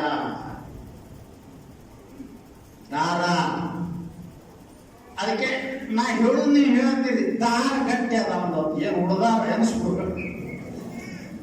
ನೀವು ಅಂತಿಲ್ಲ ಇಲ್ಲ, ಅವನು ದಾರ ಗಟ್ಟಿದ ಹಂಗಂತ ಯಾರು ಇದೆ ದಾರ? ಯಾವ ಪಟಕ್ಕೊಂದು ದಾರ, ಬರೇ ದಾರ ಪಟ ಆದ್ರೆ ಪಟ ಆಡೋದಿಲ್ಲ. ಮತ್ತೇನ್ ಬೇಕು? ಅದನ್ನ ಹಿಡಿಯಬೇಕು. ಎಷ್ಟು ಜನ ಬರಲ್ಲ ನಮ್ಮ ವಚನಕಾರರು.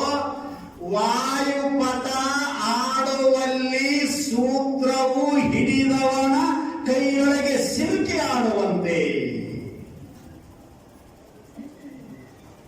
ಇದೊಂದು ಪಟ. ನೀವು ಹೊಡ್ಕೋರಿ, ನಾನು ಮೊದಲೇ ಪಟ ಅಂದ್ರೆ ನೀವು ಈಗ ಹೊಡ್ಕೊಳ್ಳೋರಲ್ಲ.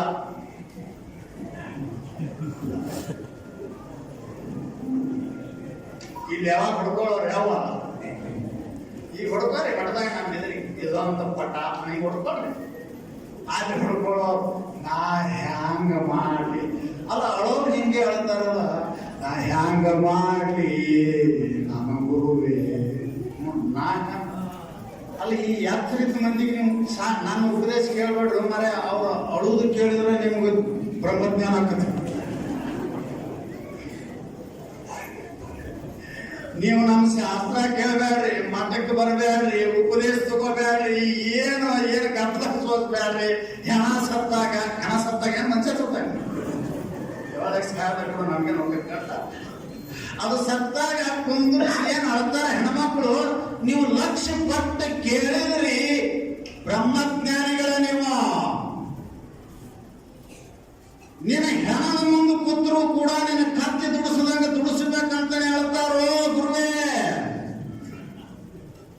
ಇಲ್ಲ ಆ ಹೆಣಕ ನೀ ಹ್ಯಾಂಗ ಮಾಡದಿ ಅಂತ ಅಂದಾರ.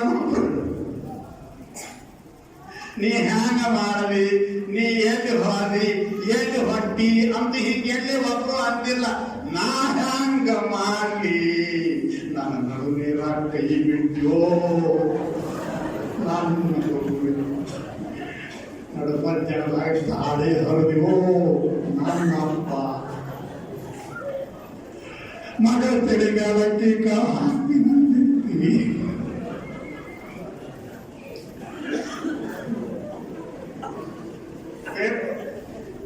ಇದು ಮುಂಚೆ ಹೇಳ್ತೀನಿ ಅಂದ್ರೆ ಏನೋ, ನೀವು ಹಾಲೆಲ್ಲ ದುಡಿದು ಹಾಕೋರು ನನಗೆ ಹಂಗ ನಾ ಹೆಂಗ ಮಾಡ್ಲಿ.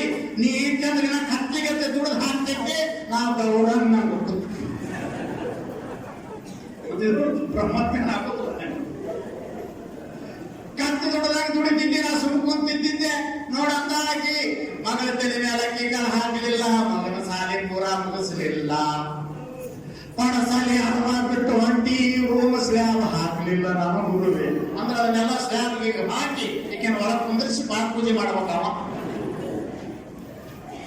ಇನ್ನೂ ಬಾರಿ ಚಂದ ಹೇಳ್ತಾರ್ರಿ ಹೆಣ್ಮಕ್ಳು. ಅಷ್ಟು ಶಾಣ್ಯರ ಜಗತ್ತಿನೊಳಗೆ ಯಾರು ಇಲ್ಲ. ಅದಕ್ಕೆ ಪರಾಶರ, ವಿಶ್ವಾಮಿತ್ರ ಇವರೆಲ್ಲ ಕವಿಗಳು ಕಲಿತಂತ ಶಾಸ್ತ್ರ ಇವ್ರ ತಲೆ ತಾನೇ ಬಂದದಂತ ನೋಡ್ಬೇಕು. ಆ ಮುದುಕೆರೆ ಸತ್ತಿರ್ಬೇಕು. ಒಂದು ಸತ್ತಿರ್ತದ, ಒಂದು ಉಳಿದಿರ್ತದಿಲ್ಲ. ಎರಡು ಒಮ್ಮೆ ಸಾಯ್ತಾವ, ರೇರ್ ಕೇಸ್ ಎಲ್ಲರೆ. ಆ ಮುದುಕಿ ಸತ್ತಿತ್ತು, ಮುದುಕ್ ಉಳಿದಿರ್ಬೇಕು. ಅದು ಮುದುಕ ಸುಮ್ ಕುರ್ಚಿ ಮೇಲೆ ಕೂತಿರ್ತದ. ಈಗ ಹೇಳ್ತಿರ್ತಾರ ನೋಡಿ ಎಷ್ಟು ಚಂದ. ನನ್ನ ಅತ್ತಿ ನೀ ಕೊಟ್ಟರು ತಿನ್ನಕ್ಕಿ, ಕೊಡ್ಲಿಲ್ಲ ಅಂದ್ರೆ ಇಲ್ಲ ನನ್ನವ್ವ. ನೀ ಹಸಿರನ್ನಕ್ಕೆಲ್ಲ ಬಿಸಿರನ್ನಕ್ಕೆಲ್ಲ ನನ್ನವ್ವ ಅಂದ್ರ ಮುದುಕು ಹಂಗೆ ಮಾಡಕ್ಕಿನ್ನ ಅವ ಕೇಳ್ಬೇಕವ. ಅಂದ್ರೆ ನಾ ಮುದುಕು ಕೊಟ್ಟರು ತಿನ್ಬೇಕು, ಮತ್ತೆ ಹಸಿರು ಬಿಸಿದ ಅಲ್ಲಂದ್ರ ಹಳಸಿದು ಕೊಟ್ಟರು ತಿನ್ಬೇಕು. ಸೊ ಎಷ್ಟು ಶಾಣ್ಯರು ನೋಡಿ ಯಾವ ಕಾಲೇಜಿನಾಗ ಟ್ರೈನಿಂಗ್ ತಗೊಂಡಿದ್ರಿ ಯಾವ ಆ ಟ್ರೈನಿಂಗ್ ಸೆಂಟರ್ ಬರೆದುಕೊಂಡ್ರೆ ನಮ್ಮ ಮಧ್ಯೆ ಕಳಿಸ್ತೇನೆ. ಏನ್ ಸಾಮಾನ್ಯ ಟ್ರೈನಿಂಗ್ ಮಾತು ಮತ್ತೆ ಶುರು ಮಾಡೋದು.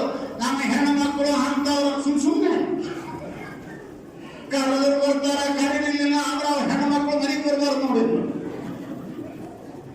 ಎಷ್ಟು ನಾಯಕ ನೋಡಿ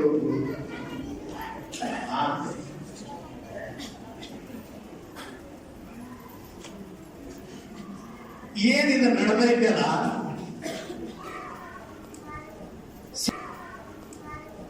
ಸಪ್ತಮ್ಯಾಲ ಇದೆಲ್ಲ ಘಟನೆ ನಡೀತದಲ್ಲ, ಇದು ಆಡ್ತದಲ್ಲ. ಈಗ ಯಾಕೆ ಆಡ್ತದ?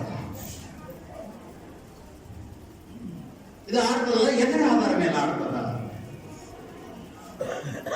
ಪದ ಆಡಬೇಕಾದ್ರ ಬರೇ ಪದ ಆಡೋದಿಲ್ಲ, ದಾಡಬೇಕು.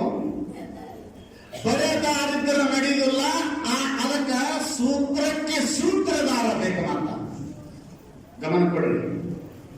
ಪಟ, ಸೂತ್ರ, ಸೂತ್ರಧಾರ. ಸೂತ್ರಧಾರಿ ಬೇರೆ ಅರ್ಥ, ಸೂತ್ರ ಬೇರೆ. ಸೂತ್ರ ಅಂದ್ರೆ ದಾರ ಅಷ್ಟೇ, ಅದಕ್ಕೆ ಅರ್ಥ. ಪಟ, ಪಟಕ್ಕೆ ಸಂಬಂಧಪಟ್ಟದ್ದು ಸೂತ್ರ, ಸೂತ್ರಕ್ಕೆ ಸಂಬಂಧಪಟ್ಟದ್ದು ಸೂತ್ರಧಾರಿ. ಅವ ಪಟ ಅರ್ಥ ಹಿಡಿದವ ಮನುಷ್ಯ, ಅವನ ಕೈಯೊಳಗ ನೂಲ ಸಿಲುಕಿ ಆಡುವಂತೆ. ಹಾಗೆ ಇದೊಂದು ಪಟ ಆದಂತ ಕಾಳಿಪಟ, ಇದೊಂದು ದೇಹವೆಂಬುವ ವಾಯುಪಟ. ಈ ವಾಯುಪಟಕ್ಕೆ ಕರ್ಮದ ಸೂತ್ರದಂತ ಲಕ್ಷ್ಯದಲ್ಲಿಟ್ಕೊಳ್ರಿ. ಯಾರೋ ಒಂದು ಪಟ ಮ್ಯಾಲ ಹೋಗ್ಯಾರಲ್ಲ, ಆಗರ್ಭ ಶ್ರೀಮಂತರಾಗಿ ದೊರೆಗಳೆಲ್ಲರೂ ಮುನ್ನ ಪುಣ್ಯವನ್ನು ಮಾಡದೆ ಸಿರಿಯನುಂಬರೆ, ಬಡವರೆಲ್ಲರೂ ಅಗವನೆಸಗದೆ ತಿಳಿದು ತಿಂಬರೆ, ಪಕ್ಷಪಾತವೇ ಶಿವನಲ್ಲಿ. ಅವ್ರ ಪಟ ಮ್ಯಾಲ ಹೋದಂಗ್ ಮಾಡಿದವ ಸುಖದಲ್ಲಿರಂಗ್ ಮಾಡಿದವ ಪರಮಾತ್ಮ ಅಲ್ಲ, ಬೇಡ್ಕೊಂಡಂಗ್ ಮಾಡಿದವ ಪರಮಾತ್ಮ ಅಲ್ಲ. ಯಾವ್ದು ಆಡಿಸೋದು? ಸೂತ್ರ ಆಡಿಸ್ತದ. ಪಟ ಮ್ಯಾಗ ಆಡ್ತದಂದ್ರ ಉಚ್ಚ ಸ್ಥಾನದಲ್ಲಿದ್ದಾರೆ, ಶ್ರೀಮಂತರಾಗಿದ್ದಾರೆ, ಅಷ್ಟೈಶ್ವರ್ಯ ಭೋಗವನ್ನು ಅನುಭವಿಸ್ತಾ ಇದ್ದಾರೆ. ಅದು ಮ್ಯಾಲ ದಾರೆ ಕಾರಣ ಅದ, ಮಧ್ಯದಲ್ಲಿ ಆಡತಕ್ಕಂತ ಪಟಕು ಅದೇ ದಾರ ಕಾರಣ ಅದ, ಕೆಳಗೆ ಬಿದ್ದು ಒತ್ತಾಡೋ ಪಟಕು ಅದೇ ದಾರ ಕಾರಣ ಅದ. ಆ ದಾರ ಹೆಂಗ ಕಾರಣ ಅದೋ ಕರ್ಮನೇ ಕಾರಣ ಅದ. ಆ ಕರ್ಮ ನಿನ್ನನ್ನು ಉಚ್ಚ ಸ್ಥಿತಿಗೆ ಒಯ್ದದ, ಅದೇ ನಿನ್ನ ಮಧ್ಯಮ ತಂದದ, ಅದೇ ನಿನ್ನ ಪಾತಾಳಕ್ಕೆ ಹೋಗದ. ಆದ್ರೆ ಅವು ಮೂರೂ ಕೆಲಸ ಮಾಡ್ಬೇಕಾದ್ರೆ ಕರ್ಮಗಳು ಜಡ ಅದಾವ. ಅದಕ್ಕೆ ಕರ್ಮಾಧ್ಯಕ್ಷನಾದಂತ ಪರಮಾತ್ಮ ಸುಮ್ಮದನ ಎದುರಿಗೆ ಕರ್ಮಾಟ ಮಾಡ್ತದ. ಈಗ ನೋಡಿ, ನಾ ಈಗ ಒದರ್ತೀನಿ, ಸುಮ್ಮನೆ ಅದು ಬೆಳಕು ಹೌದಾ? ಪ್ಯಾನ್ ಬೀಸ್ತದ, ಸುಮ್ಮನೆ ಅದ. ಮೈಕ್ ಧ್ವನಿ ವರ್ತನೆ ಮಾಡ್ತದ, ಲೈಟ್ ಸುಮ್ಮನೆ ಅದ. ಹಾಗೆ ಕರ್ಮ ಊಚ ಮಾಡಿದ್ರು ಪರಮಾತ್ಮ ಅದಕ್ಕೆ ಅಧಿಷ್ಠಾನಾಗಿ ಸುಮ್ಮನೆ ಅದ, ನಾವ ಮಾಡುವಲ್ಲ. ಜಡ ಇತಿ ಕರ್ಮ ಅವನ ಕೃಪೆಯಿಂದ ಕರ್ಮ ಚಾಲಾಯಮಾನ ಮಾಡ್ತಾರಂತ. ಹಾಗೆ ನಮ್ಮ ಜೀವನದಲ್ಲಿ ಬರತಕ್ಕಂತ ಸುಖ ದುಃಖ ನಿಂದೆ ಮಾನ ಅಪಮಾನ ಸಿರಿತನ ಬಡತನ ನಾವು ಮಾಡಿದ್ದು ಲಕ್ಷ್ಯ ಪಟ್ಟ ಕೇಳ್ರಿ ನೀವು. ರೋಗ ಶೋಕ ಪರಿತಾಪ ಬಂಧ ವ್ಯಸನ ನಿಜ ಆತ್ಮ ಅಪರಾಧ ವೃಕ್ಷಸ್ಯ ಫಲ ನೇತಾನಿ ದೇಹಿನ. ಏನ್ರಿ, ನಾನು ನಿಮ್ಗೆ ಹೇಳಿದೆ, ಇವೆಲ್ಲ ಎಲ್ಲಿಯೂ ಬರ್ತಾವ, ಎಲ್ಲಿಯೂ ಬರ್ತಾವ, ಸುಮ್ಮನೆ ಬರ್ತವೆ. ಏನೋ ರೋಗ ಶೋಕ ಪರಿತಾಪ ಬಂಧ ವ್ಯಸನ ಬರ್ತಾವೆ, ಇಲ್ಲಿಯೋ ಜೀವನದಲ್ಲಿ ಬರುವೇ ಇವು. ನಾವು ಮತ್ತೆ ಮೊದಲನೇ ಫಸ್ಟ್ ಡೋರ್ ಹೊರಗೆ ದಾಟುದಂದ್ರೆ ರೋಗ. ಈ ಶರೀರದ ಮುಂದಿನ ಮೆಟ್ಟಲನೇ ಏನಂದ್ರೆ ರೋಗ ಚಾಲುನೆ. ರೋಗ ಆಯ್ತಂದ್ರೆ ಯಾರು ಆರಾಮಿರೋದಿಲ್ಲ, ಶೋಕ ಚಾಲುನೆ ಆಡೋದು. ಶೋಕ ಆಯ್ತಂದ್ರೆ ಪರಿತಾಪ. ನಮ್ಮ ಮೊದಲನೇ ಘಟ್ಟನ ಹೊಸ್ತಲ ದಾಟಿ ಬರೋದಂದ್ರೆ ರೋಗ ಮೊದಲ. ದೇಹವು ನೋಡೇ ರೋಗದ ತೋಟ, ಮತ್ತೇನು ಇಲ್ಲ. ಇದು ಎಲ್ಲಿಂದ ಬಂತು? ರೋಗ. ರೋಗ ಬಂದು ಕುಳನೆ ಶೋಕ, ಶೋಕ ಬಂದು ಕುಳನೆ ಪರಿತಾಪ, ಸಹಿಸಲಾದಂತ ಬೆಂಕಿಯ ಹಾಗೆ ಸುಡತಕ್ಕಂಥ ತತ್ತಾಯಮಾನವಾದಂತಹ ಬೆಂಕಿ ಸದೃಶ್ಯವಾಗಿರತಕ್ಕಂಥ ದುಃಖ ತಾಪ. ಅದಾಯ್ತಂದ್ರೆ ಮನುಷ್ಯ ಬಂಧನಕ್ಕೊಳಗಾಗ್ತಾನಂತ. ಈ ವಸ್ತು ಸೇರಿದ ಕೂಡಲೇ ವ್ಯಸನ ಚಾಲು ಆಗ್ತದಂತ. ವ್ಯಸನ ಇವು ಎಲ್ಲಿದು ಬಂದು ವಿಚಾರ ಮಾಡಿದ್ರೆ ನೀವು ಬರೇ ಮಂದಿಗೆ ಬೇಯುದು. ನಮಗ ಅವ್ರು ಮಾಡಿಸ್ಯಾರ, ಇವ್ರು ಮಾಡಿಸ್ಯಾರ. ನನ್ನ ಹತ್ರ ಬಹಳ ಮಂದಿ ಬರ್ತಾರೆ, ಇವರು ಏನಾಗ್ಯದ ಇಲ್ರಿ ಮಾಡಿಸಿ ಸಕಾದ, ಮಾಡಿಸುವುದಂದ್ರೆ ಏನು ಅಂತ ನಾ ಕೇಳ್ತೀನಿ. ಅವರು ಮೊನ್ನೆ ಒಬ್ರು ಬಂದಿದ್ದು ಹೇಳಿದೆ, ನಮ್ಗೆ ಯಾರೋ ಮಾಡಿಸ್ಯಾರ, ಈ ಉಜ್ಜಳ ಆಗಲ್ಲೇವ ನಾವು ನಮ್ಮ ಜೀವನದಲ್ಲಿ ಅದಪ್ಪತ್ತನ ಹೋಗುವಂಗನ ನಮಗೇನೋ ಮಾಡ್ಯಾರ, ಮಂತ್ರ ಮಾಡ್ಯಾರ, ಮಾಟ ಮಾಡ್ಯಾರ, ಏನೋ ಮಾಡ್ಯಾರ ಅಂತಂದ್ರ ನಾ ಹೇಳಿದೆ, ಎಷ್ಟು ಬುಕ್ಕ ಓದ್ಬೇಕು ಅಷ್ಟು ಬುಕ್ಕ ಓದೀನಿ. ಏನ್ ಅದ ಅನ್ನೋದು ಎಲ್ಲ ತಿಳ್ಕೊಂಡಿನಿ. ಸ್ವಲ್ಪ ನಾನು ಒಂದಿಷ್ಟಿಷ್ಟು ಎಲ್ಲರೂ ಉಳಿದಿರ್ಬೋದು. ನನಗನಿಸಿದ ಮಟ್ಟಿಗೆ ಈ ಕರ್ನಾಟಕದಾಗೇನೆ ಕರೆಕ್ಟ್ ಆಗಿ ಹಿಂಗ ನಿಮಗೆ ಬೇಡಾದವರಿಗೆ ಅವರಿಗೆ ಅಲ್ಲದ್ದಾಗ್ತಕ್ಕಂಥ, ಅವರಿಗೆ ಅವಹೇಳನ ಆಗುವ, ಕಷ್ಟ ಆಗುವ, ಹಾನಿ ಆಗುವಂಥದ್ದು ಮಾಡತಕ್ಕಂಥ ನಾ ಇನ್ನೂ ನೋಡಿಲ್ಲ. ಮತ್ತೆ ನಿಮ್ಗೆ ಸುಖ ಆಗುವನ್ನ ಮಾಡಿಕೊಡೋನ್ನ ಇನ್ನೂ ನಾನು ನೋಡೇ ಇಲ್ಲ. ಅಂತವ್ರು ಯಾರೇ ಇದ್ರೆ ಕರ್ಕೊಂಬರ್ರಿ, ಲಕ್ಷಗಟ್ಟಲೆ ದುಡ್ಡು ಕೊಡ್ತೀನಿ, ನಾ ಏನ್ ಹೇಳ್ತೀನಿ ಹೇಳ್ದಂಗ ನಾವು ಈ ಕಡೆ ಮಾಡ್ಬೇಕು, ಹೋಗೋದ್ರಾಗೆ ಆಗ್ಬೇಕು ಅಂದೆ ನಾನು. ಮತ್ ನೀವು ಅನುಭವಿಸ್ತೀರಲ್ಲ, ನೀವು ಹೋರಿ ಅವ್ರಿಗೆ ಏನು ಸುಳ್ಗಾಡ ಬರ್ತಿರ್ತದ್ರಿ, ತೆಲಿಗೆ ಬೋಳಿಸ್ಕೊಂಡು 30 ವರ್ಷ ಆಯ್ತು ಓದಾಕತ್ತಿ, ನಮಗೆ ಏನೋ ತಿಳಿಯೋದು. ನಾವು ತಮ್ಮ ಅಕ್ಷರ ತಮಗೆ ಗೊತ್ತಿರೋದಿಲ್ಲ, ತಮ್ಮ ಹೆಸರು ತಮಗೆ ಗೊತ್ತಿರೋದಿಲ್ಲ. ಒಂದು ದೊಡ್ಡ ಫೋಟೋ ಇಟ್ಕೊಂಡು, ನವಲಗಿರಿ ಇಟ್ಕೊಂಡು, ಕುಂಕುಮ ಇಟ್ಕೊಂಡು, ಭಂಡಾರ ಇಟ್ಕೊಂಡು, ಒಂದಿಟ್ಟು ತಾಮ್ರ ತಗಡು ಇಟ್ಕೊಂಡು, ಒಂದಿಷ್ಟು ಏನ ಇಟ್ಕೊಂಡು ಅವು ಇವು ಮಾಡಿ ಒಂದಿಟ್ಟು ಕಟ್ಟಿ ಕೊಡ್ತಾವ. ನಿಮ್ ಕೊಟ್ಟಗಳನ್ನೇ ತಂದು ಅದನ್ನ ಮನ್ಯಾಗ ಕಟ್ತೀರಿ, ಪೂಜೆ ಮಾಡ್ತೀರಿ, ಒಳಗೆ ಹುಗಿತೀರಿ. ಅದು ಏನಾಗ್ತಂದ್ರೆ ನಾವು ಇದಕ್ಕೆ ಕಾಕತಾಳ ನೇಹ ಅಂತ ಕರಿತೀವಿ. ಅವ್ರು ಕೊಡೋದಕ್ಕ ಅವರಿಗೆ ಕೆಟ್ಟ ಆಗೋದಕ್ಕ ನಿಮಗ್ ಗಟ್ಟಿ ಆಗ್ತದೆ, ಇವನಿಂದಲೇ ಆಯ್ತು ಅಂತ. ಇದು ಶುದ್ಧ ತಪ್ಪು, ಯಾರಿಗೆ ಯಾರು ಮಾಡಿಸಂಗಿಲ್ಲ. ನಮ್ಮ ಕರ್ಮವೇ ನಮಗೆ ದುಃಖ ಶೋಕ ರೋಗ ತರ್ತದ, ನಮ್ಮ ಪುಣ್ಯವೇ ಅದರಿಂದ ಬಿಡುಗಡೆ ಮಾಡ್ತದೆ. ಅದರ ಪಕ್ಕ ತಿಳ್ಕೊಳ್ಳಿ, ಎಲ್ಲಿ ಇದನ್ನ ಮಾಡಕ್ ಹೋಗ್ಬೇಡ್ರಿ, ಅಂತವ್ರು ಯಾರು ಇಲ್ಲ. ಇದಕ್ಕೆ ಕಾರಣ ಏನು? ಆತ್ಮ ಅಪರಾಧ ವೃಕ್ಷಸ್ಯ ಫಲಾನಿ. ಏನನ್ಬೇಕು ಇದಕ್ಕ? ಜೀವನು ಪೂರ್ವದಲ್ಲಿ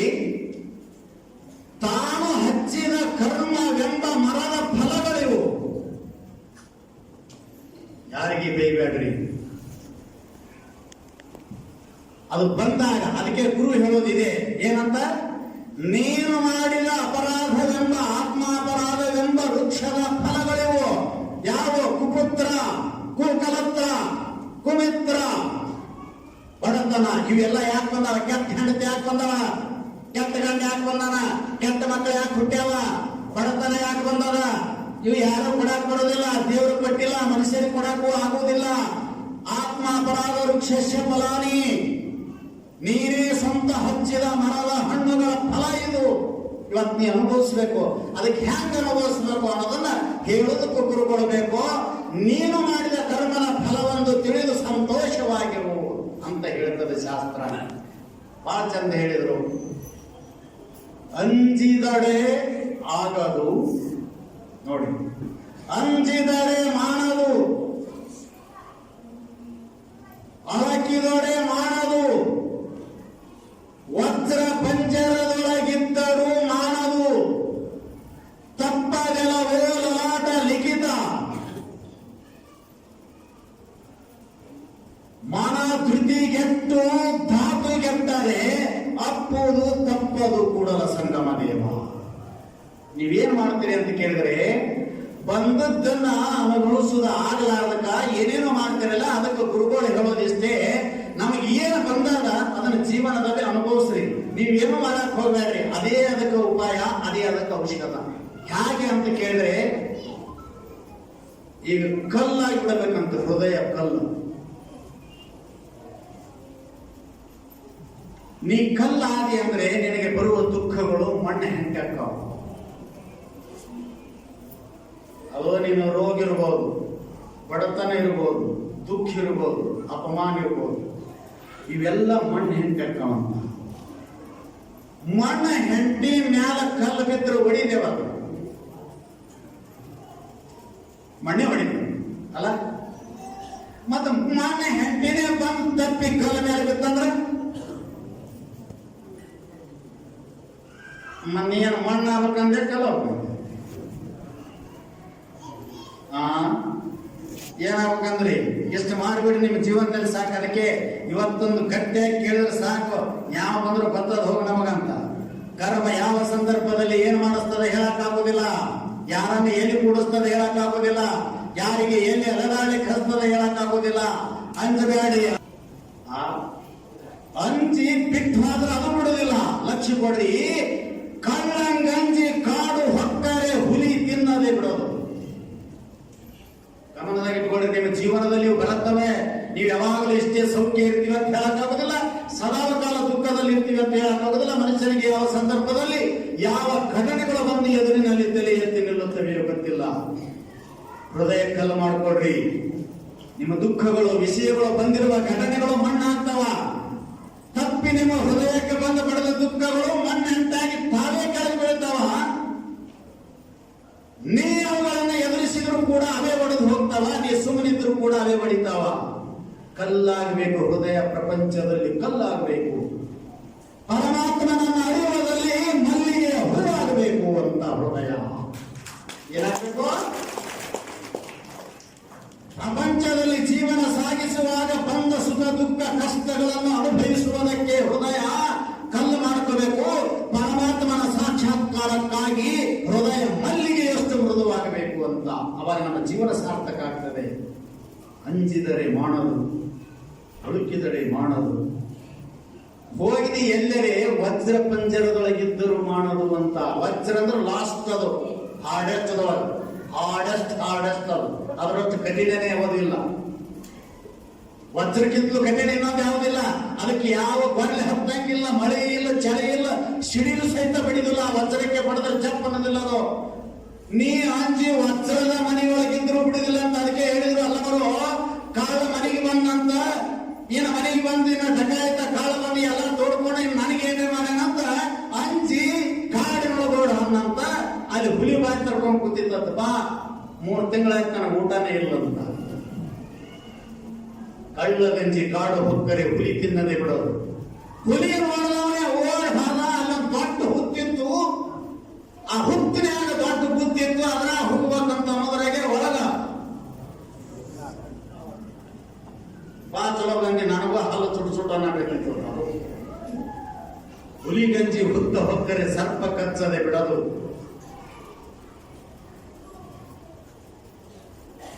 ಕಾಲನ್ ಗಂಜಿ ಭಕ್ತನಾಗಬೇಕು.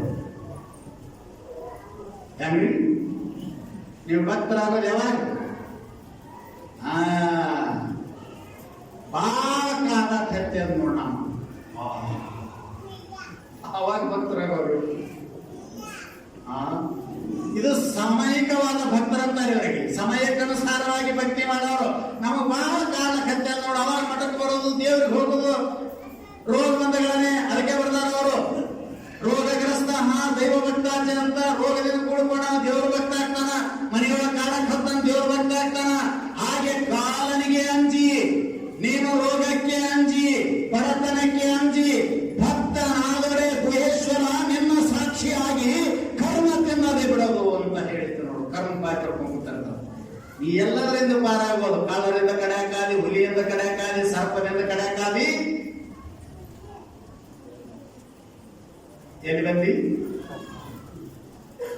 ಕಾಲ ಕಂಜಿ ಅಂದ್ರೆ ಯಮನಿಗೆ ಅಂಜಿ ಅಥವಾ ನಿನ್ನ ಘೋರ ಮೃತ್ಯುವಿಗೆ ಅಂಜಿ ನಿನ್ನ ದುಃಖಕ್ಕೆ. ಕಾಲ ಅಂದ್ರೆ ದುಃಖ, ಮತ್ತೆ ತಿಳ್ಕೊಬೇಡ್ರಿ ನೀವು. ಭಕ್ತ ಕೆಂಪು ಟಯರ್ ಹಾಕೊಂಡ, ಬಿಳಿ ಶರ್ಟ್ ಹಾಕೊಂಡ, ಬಿಳಿ ಲುಂಗಿ ಹಾಕೊಂಡ, ಕಾವಿ ಹಾಕೊಂಡ, ಒಂದು ಹೆಡೆಗೆ ರುದ್ರಾಕ್ಷಿ ಹಾಕೊಂಡ, ಜುಟ್ಲ ಕಟ್ಟದ ಮ್ಯಾಗ ವಿಭೂತಿ ಪಡ್ಕೊಂಡ ಅವಳಂಬಂದ್ ಅನ್ಕೋತ್ ನಿಂತ. ಇವೆಲ್ಲದಕ್ಕೂ ಇವು ಅನ್ಸ್ತಾವ. ಕರ್ಮ ಅನ್ಸುದಿಲ್ಲ ಅಂತ ನಿನ್ನ ಕಬಳಿಸಿ ಬಿಡುತ್ತದೆ ಕರ್ಮ. ಗುಹೇಶ್ವರ ಕರ್ಮ ತಿನ್ನದೆ ಬಿಡಲು ಅಷ್ಟು ಬಲಿಷ್ಠದ. ಅಂತಿಕ್ಕು ಇಂತಿಕ್ಕು ಎಂತಿಕ್ಕು ಎನಬೇಡ, ಕುಂತಿಯ ಮಕ್ಕಳೇ ತಿರಿದುಂಡ ಮೇಲೆ ಎಂತಿದ್ದರೇನು. ನೀನು ಹ್ಯಾಕಿರ್ಬೇಕಂದ್ರಿ ಅಂತ ಜನ ಹೇಳ್ರಿ. ನಾನು ಹೋಗಾಗಿ ಲಿಸ್ಟ್ ಕೊಟ್ಬಿಡಿ. ನಿಮ್ ಲಿಸ್ಟ್ ನಾ ಮತ್ತ ಮ್ಯಾಗ ಹಂಗ ಕಳಿಸ್ತೀವಿ.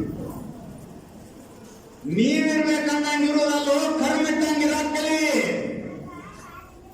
ಸಂತೋಷದಿಂದ. ಅದಕ್ಕೆ ಒಂದು ಮಾತು ಹೇಳ್ತೇನೆ ನಿಮಗೆ.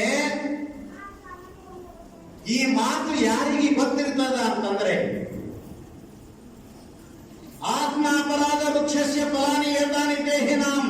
ನಾನೇ ನನ್ನ ಸ್ವಂತ ಕೈಯಿಂದ ಹಚ್ಚಿ ಬಂದ ಕರ್ಮದ ಮರದ ಫಲಗಳಿಗೂ ಅಂತ ಯಾವ ತಿಳಿದಿರ್ತಾನಲ್ಲ ಅಂತ ಪುಣ್ಯಾತ್ಮನಿಗೆ ಇಂಥ ಗಂಡಾಂತರಗಳು ಬಂದಾಗ ನಲ್ಕೊಂತ ನಲಿದಾಡುತ್ತ ಸಂತೋಷದಿಂದ ಆಹ್ವಾನ ಮಾಡ್ತಾನಂತ. ಬಾ, ನೀ ಬರುತ್ತಿ ಅನ್ನೋದು ನನಗೆ ಮೊದಲೇ ಗೊತ್ತಿತ್ತು. ಬಾ, ನೀ ಏನು ಕೊಡಬೇಕಾಗ್ಯದ ಕೊಟ್ಟು ಹೋಗುವ, ಸ್ವೀಕರಿಸಲಿಕ್ಕೆ ಸದಾ ಸಿದ್ಧ ಅಂತಾನಂತ. ಈ ಘಟನೆ ನಡೀತು ರಾಮಾಯಣದಲ್ಲಿ. ಹೇಳ್ತೀನಿ, ಹೇಳಿಬಿಡ್ತೀನಿ ಅದನ್ನು ನಾನು.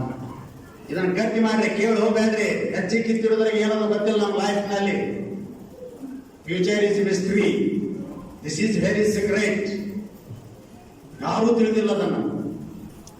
ಭವಿಷ್ಯ ಇಷ್ಟು ರಹಸ್ಯದ ಯಾರಿಗೂ ಗೊತ್ತಿಲ್ಲ. ರಹಸ್ಯದ ಭವಿಷ್ಯದಲ್ಲಿ ಏನಾಗ್ತದೋ ಗೊತ್ತಿಲ್ಲ. ಇದನ್ನು ಗಟ್ಟಿ ಮಾಡ್ರಿ ನೀವು ಯಾರಿಗೆ ಮಾಡಬೇಡ್ರಿ, ದೇವ್ರ ಕೇಳಕ್ ಹೋಗ್ಬೇಡ್ರಿ, ಎಲ್ಲಿ ಹೋಗ್ಬೇಡ್ರಿ. ಏನೋ ನಾವು ಮೊದಲು ಮಾಡಿದ ಅಪರಾಧ ಫಲನೇ ಇವತ್ತಿನ ದಿವಸ ಯಾರೇ ಆಗಲೇವನ. ಜ್ಞಾನಿ ಆದಡೇನೋ, ಅಜ್ಞಾನಿ ಆದಡೇನೋ, ಕರ್ಮಿ ಆದಡೇನೋ, ಪುಣ್ಯವಂತನಾದಡೇನೋ, ಮಾಡಿದ ಪ್ರಾರಬ್ಧವನ್ನು ಅನುಭವಿಸಲೇಬೇಕು ಅಂತ ಬರೆದಲ್ಲ ಅವರು. ಯಾರು ತಗೊಂಡೇನು ಮಾಡ್ತೀಯೋ? ಏನ್ ನಮಗಾಗಬಾರ್ದು ಅಂತ ಐತಿ? ನೋಡಿರಿಲ್ಲ ಚಿಕ್ಕಪ್ಪರು ಮನೆ ಹಂತದಲ್ಲಿ ಏನಾಯ್ತು ಪರಿಸ್ಥಿತಿ? ಅವರು ಎಲ್ಲ ನಾವು ನೋಡ್ತೀವಿ. ನೀವು ಅವ್ರಿಗೆ ಆಗಬಾರ್ದೇನು?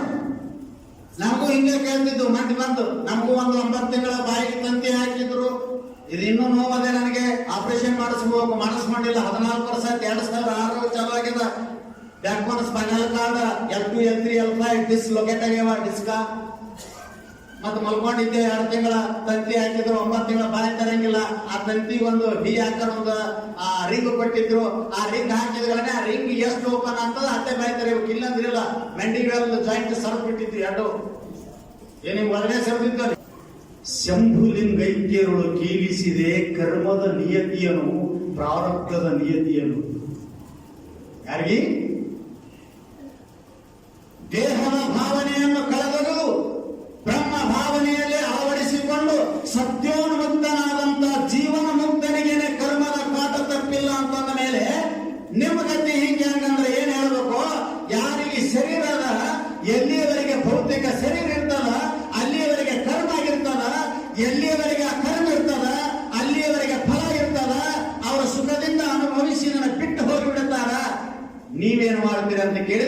ಇದು ಯಾರೋ ಮಾಡಿದ್ದು, ಯಾರೋ ನಮಗೆ ಮಾಡಿದ್ದಾರೆ, ನಮಗೆ ಆಗದವರು ಮಾಡಿದ್ದಾರೆ, ಎಲ್ಲಿಂದಲೂ ಬಂದಿದೆ ಅಂತ ಹೆಂಗ್ ತಿಳ್ಕೊಂತೀವಿ? ಅದು ಶುದ್ಧ ತಪ್ಪದ. ರಾಮಾಯಣದೊಳಗ ಅದೊಂದು ಘಟನೆ ಹೇಳ್ಬಿಡ್ತೀನಿ ನಿಮಗ. ಬೆಳಗಾಮದರೊಳಗೆ ಶ್ರೀರಾಮ ದೇವರು, ರಾಮಚಂದ್ರ ದೇವರು ಪಟ್ಟಾಭಿಷೇಕ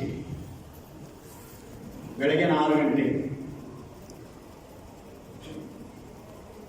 ಈ ಸಂತೋಷದ ಸಂಭ್ರಮದ ಸುದ್ದಿಯನ್ನು ತಿಳಿಸಲಿಕ್ಕೆ ದಶರಥ ಕೈಕೇಯಿ ಹತ್ರ ಹೋದ.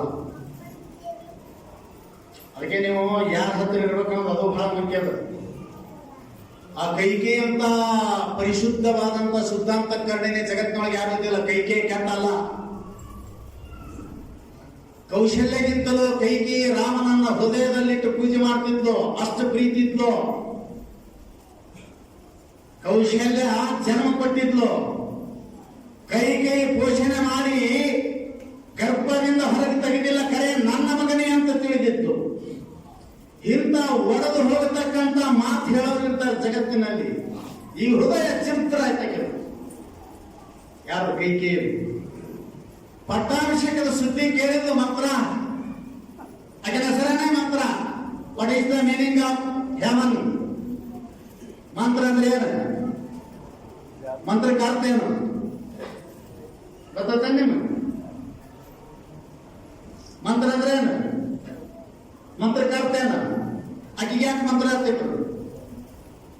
ಮಂತ್ರಕ್ಕೆ ಅರ್ಥ ಹೇಳ್ತೇನೆ ನಿಮಗೆ. ಮಂತ್ರಕ್ಕೆ ಅರ್ಥ ಬರ್ದಾರ, ಲಕ್ಷಣ ಬರ್ದಾರ. ಅದಕ್ಕೆ ಗುಪ್ತ ಭಾಷಣ ಮಂತ್ರ.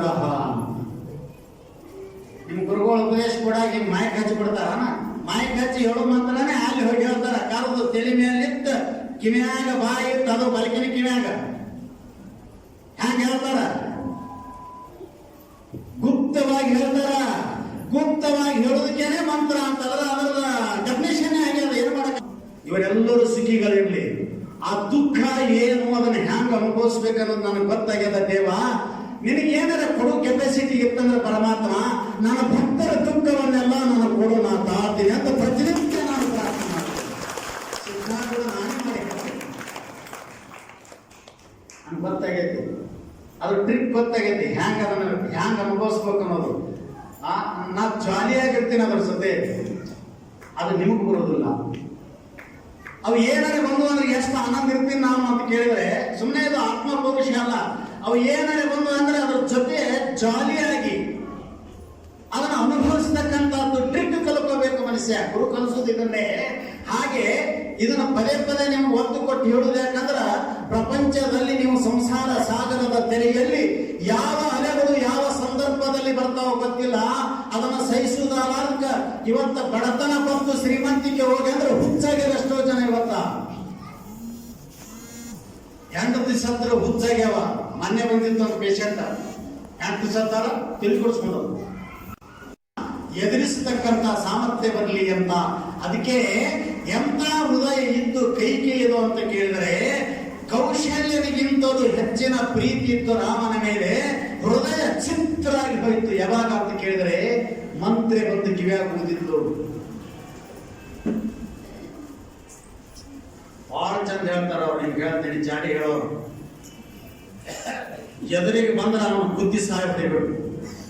ಆ ತರ ಹೇಳೋರು ಇರ್ತಾರೆ. ಕೇಳಬಾರ್ದು ನೀವು. ನಿಮ್ ಬಗ್ಗೆ ಇಷ್ಟ ಅವಹೇಳನ ಮಾತಾಡಿದವ ಹಂಗ ಹಿಂಗ ಆಕಿ ಹಿಂಗಂದು ಅಂತ ನಿಮಗೆ ಬಂದು ಹ್ಯಾಂಗ ಹೇಳ್ತಾರ ಅಂತ ಕೇಳಿದ್ರ, ಎದುರಿಗೆ ಬಂದ್ರೆ ಅವ್ರನ್ನ ಚಿತ್ರ ಹಿಂಸೆ ಮಾಡಬೇಕು. ಇಂಚು ಕತ್ತರಿಸಿದ್ರು ಇವರು ಹೃದಯದೊಳಗಿನ ಸಿಟ್ಟು ಹೋಗಬಾರದು. ಅಷ್ಟು ಕಲ್ಪನಾ ಮಾಡಿ ನಿಮ್ಮ ತಲೆಯಾಗ ತುಂಬವ್ರು ಇರ್ತಾರ. ಲಕ್ಷ್ಯ ಕೊಡ್ರಿ. ಅದಕ್ಕೆ ಬರೀ ಬಿಡ್ಬೇಡ್ರಿ.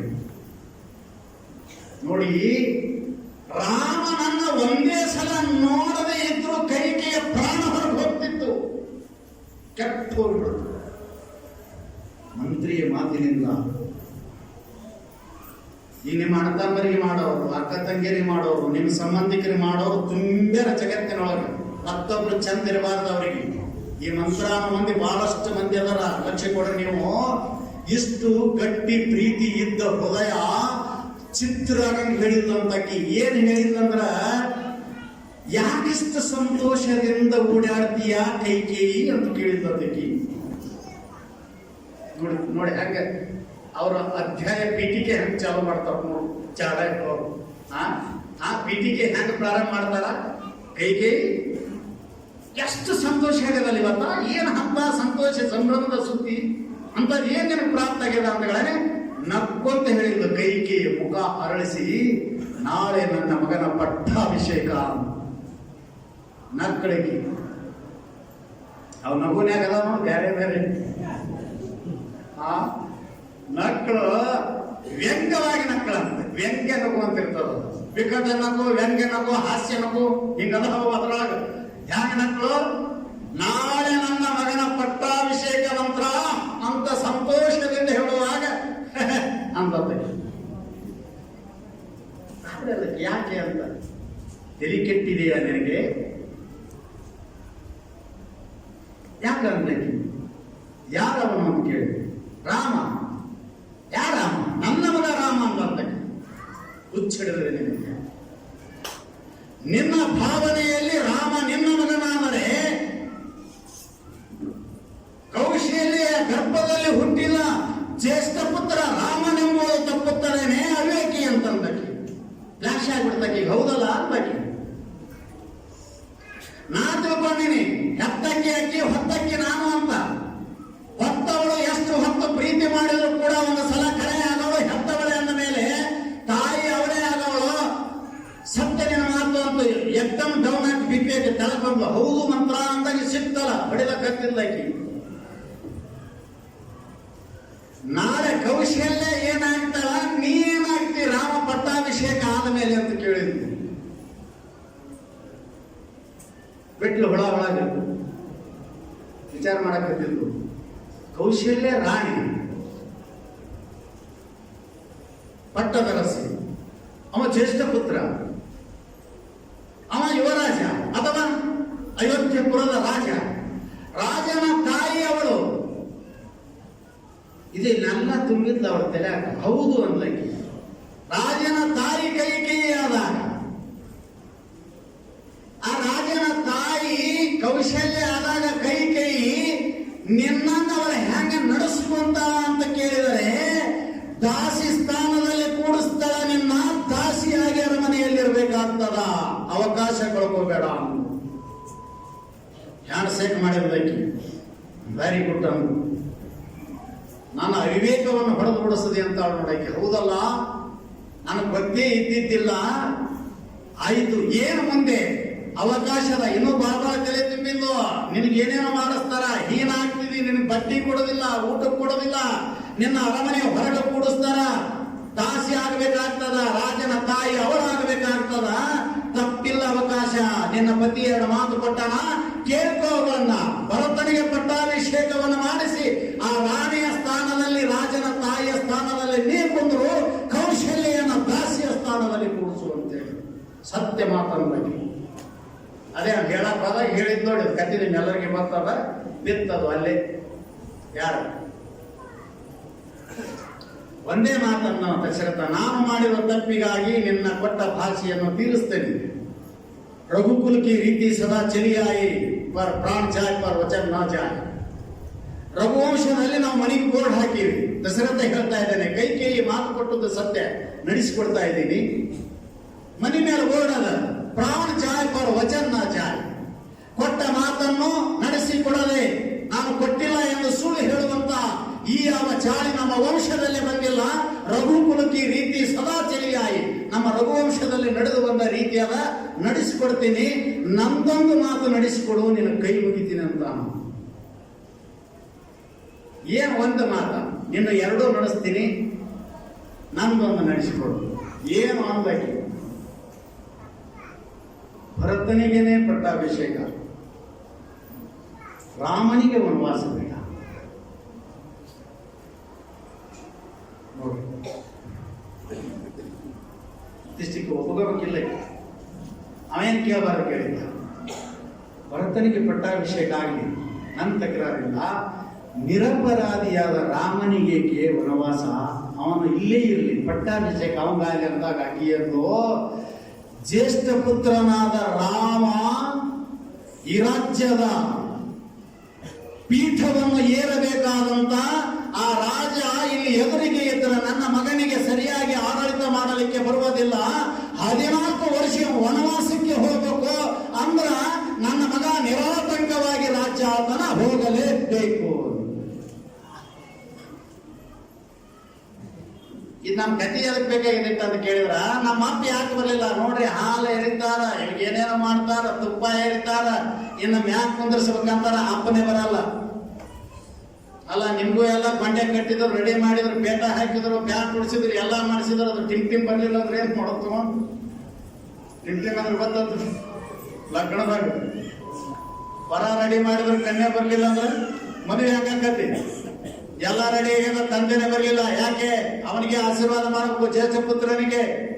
ಯಾಕೆ ಬರಲಿಲ್ಲ ಅಂತ ಹೋಗುವುದರಾಗೆ ನಿಸ್ತೇಜ ಸ್ಥಿತಿಯಲ್ಲಿ ಬಿದ್ದಂತ ದಶರಥ ರಾಮನ್ ನೋಡಿದ ತಕ್ಷಣ ನೀರು ಹರಿಲಕತ್ತು, ಅವನಿಗೆ ಹೇಳುವಂಥದ್ದು ಏನು ಉಳಿಲಿಲ್ಲ ಅಂತ ಕಂಠದಲ್ಲಿ ರಾಮ ಅಂದ ಕಣ್ಣು ಮುಚ್ಚಿಬಿಟ್ಟ, ಇಷ್ಟೇ ಬಿದ್ದ. ಕೈಕೆ ಹೇಳಿಲ್ಲ, ಅವನಿಗೇನು ಹೇಳುವ ಸ್ಥಿತಿಯಲ್ಲಿ ಇಲ್ಲ. ಅವನ ಸ್ಥಾನದಲ್ಲಿ ನಿಂತು ನಾನು ಹೇಳುತ್ತೇನೆ ಅಂತಂದಲ್ಲಿ ಅವ ಅಂದ, ಮಾತೃದೇವೋ ಭವ. ನೋಡ್ರಿ, ಪಿತೃದೇವೋ ಭವ ಅಂದಿಲ್ಲ ಶಾಸ್ತ್ರ. ದೈತ್ಯರ ಉಪನಿಷತ್ ಮೇಲೆ ಫಸ್ಟ್ಗೆ ಹೇಳುವಾಗ ಗುರುಗಳು ಶಿಷ್ಯರನ್ನು ಮುಂದೆ ಕುಂದಿರಿಸಿಕೊಂಡು 12 ವರ್ಷ ಅಧ್ಯಯನ ಮಾಡಿಸಿ ಬೀಳ್ಕೊಡುವ ಸಂದರ್ಭದಲ್ಲಿ ಇದೇ ಮಾತನ್ನು ಹೇಳಿದ್ದಾರೆ, ಮಾತೃದೇವೋ ಭವ ಅಂತ. ಹಾಗೆ ರಾಮಂತನ ಪ್ರಪ್ರಥಮವಾಗಿ ಆದ್ಯತೆ ನೀಡಿದ್ದು ತಾಯಿಗೆ ನೀಡಿದೆ ಶ್ರುತಿ ಮಾತೆ. ನೀನು ಮಾತೃ ಅಂದ್ರು ಒಂದೇ, ಪಿತೃ ಅಂದ್ರು ಒಂದೇ. ನೀನು ಎಡಗಾಲಿನ ಹೆಬ್ಬಳ್ಳಿನಿಂದ ತೋರಿಸಿದ್ದನ್ನು ನನ್ನ ತಲೆಯಲ್ಲಿ ಹೊತ್ತು ಮಾಡುತ್ತೇನೆ ಹೇಳು ಅಂತಂದ. ಹೇಳಿದ್ಬೇಕು ಏನಂತ ಹೇಳಿದ್ದು ಅಂದ್ರೆ, ನಿನ್ನ ಪಟ್ಟಾಭಿಷೇಕ ಸುಳ್ಳಾಗ್ಯದ, ಭರತನಿಗೆ ಪಟ್ಟಾಭಿಷೇಕ ನೆರವೇರಿಸೋದು ಸಿದ್ಧ ಆಗ್ಯದ, ಶಾಸನ ಸಿದ್ಧ ಆಗ್ಯದ. ಈಗ ರಾಜ ಒಪ್ಕೊಂಡು ಬಂದ, 14 ವರ್ಷ ನೀವು ವನವಾಸಕ್ಕೆ ಹೋಗ್ಬೇಕು. ನಿಮಗೊಂದು ಆಶ್ಚರ್ಯದ ಸಂಗತಿ ಅಲ್ಲ, ಅರ್ಧಮರ್ಧ ಪಟ್ಟಾಭಿಷೇಕಕ್ಕೆ ರೆಡಿಯಾಗಿ ಬಂದಂತ ರಾಮ ಈ ಮಾತು ಕೇಳಿದ್ರೆ ಹೆಂಗಾಗಬೇಕು ಅವನಿಗೆ? ಪಟ್ಟಾಭಿಷೇಕಕ್ಕೆ ಸಿದ್ಧನಾದವನಿಗೆ ತಾಯಿ ಹೇಳ್ತಾ ಇದ್ದಾಳೆ, 14 ವರ್ಷ ನೀನು ವನವಾಸಕ್ಕೆ ಹೋಗ್ಬೇಕು.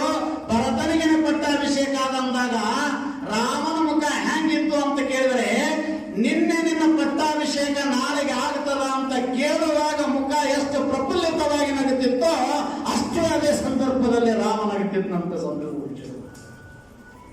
ಏನ್ ಅನಿಸ್ಲಿಲ್ಲ. ಹೋದ ದೊಡ್ಡ ಕಟ್ಟಿಯವರು ಹೋದ, ಅವಾಗ ಎಲ್ಲರೂ ಬೇಲಾಕತ್ತಿದ್ರು. ಅವರ ಮಾತು ಹೇಳಿಬಿಡ್ತೀನಿ ನಿಮ್ಗ. ಅಲ್ಲಿ ಗುಹಾ ಅಂತ ಒಬ್ಬ ಬರ್ತಾನ ರಾಮಾಯಣದಲ್ಲಿ. ಭರತ, ಶತ್ರುಘ್ನ, ಲಕ್ಷ್ಮಣ ಅಂತರೂ ಆಯುಧಗಳನ್ನು ತಗೊಂಡು ದಶರಥನನ್ನು ಮುಗಿಸಿಬಿಡುತ್ತೇನೆ, ವನವಾಸಕ್ಕೆ ಹೋಗಲು ಸಾಧ್ಯವಿಲ್ಲ. ಅವ ಒದರಾಡ್ತಿದ್ದ. ಯಾವ ಕಾರಣದಿಂದ ನೀನೇನು ಅಪರಾಧ ಮಾಡಿ ಅಂತ ವನವಾಸಕ್ಕೆ ಹೋಗ್ಬೇಕು? ದಶರಥನ್ನೇ ಮುಗಿಸ್ತೇನೆ ಅಂತ. ಲಕ್ಷ್ಮಣ ತಯಾರಾದ, ಭರತ ಬೈತಿದ್ದ, ಎಲ್ಲರೂ ಬೈತಿದ್ರು. ಗುಹಾ ಒಂದು ಮಾತು ಹೇಳ್ತಾನೆ ರಾಮಚಂದ್ರ ದೇವರನ್ನ ಕುರಿತು. ಅಥವಾ ಆತನಿವತ್ತ ರಾಮಚಂದ್ರ ದೇವರನ್ನೇ ಹೇಳ್ತಾನೆ ಅಂತ ತಿಳ್ಕೊಳ್ರಿ. ಯಾಕಂತ ಕೇಳಿದ್ರೆ ನಮಗೆ ಇದು ಸಾಮಾನ್ಯ ಅನ್ರಿ. ಈಗ ನಾನೇ ಕೇಳ್ತೀನಿ ನಿಮಗ, ಪಾಲ ಮಾಡಾಗ ಒಂದು ಪ್ಲಾಟ್ ನಿಮ್ಮ ಅಪ್ಪ ನಿಮಗ್ ಕೊಡ್ಲಿಲ್ಲ ಅಂದ್ರೆ ಏನ್ ಮಾಡ್ತೀರಿ? ನಿಮ್ಮ ತಮ್ಮಗೊಂದು ಪ್ಲಾಟ್ ಹೆಚ್ಚು ಕೊಟ್ಟ, ನಿನಗ ಕಡೆದಿ ಪಟ್ಟ, ನೀವೇನ್ ಮಾಡ್ತೀರಿ? ಅಥವಾ ನಿನಗ ಪಾಲನೆ ಕೊಡುದಿಲ್ಲೋ ಮಗನ ಅಂದ, ನಿಮ್ಮ ಭಾಗನೆ ಕೊಡುದಿಲ್ಲ ನಿನಗಂತ ನಿಮ್ಮ ಅಪ್ಪ ಅಂದ್ರ ನೀವು ಹೆಂಗಿರ್ತೀರಿ, ಏನ್ ಮಾಡ್ತೀರಿ ಅಂದಿಟ್ಟು ಹೇಳ್ರಿ ನನಗೆ.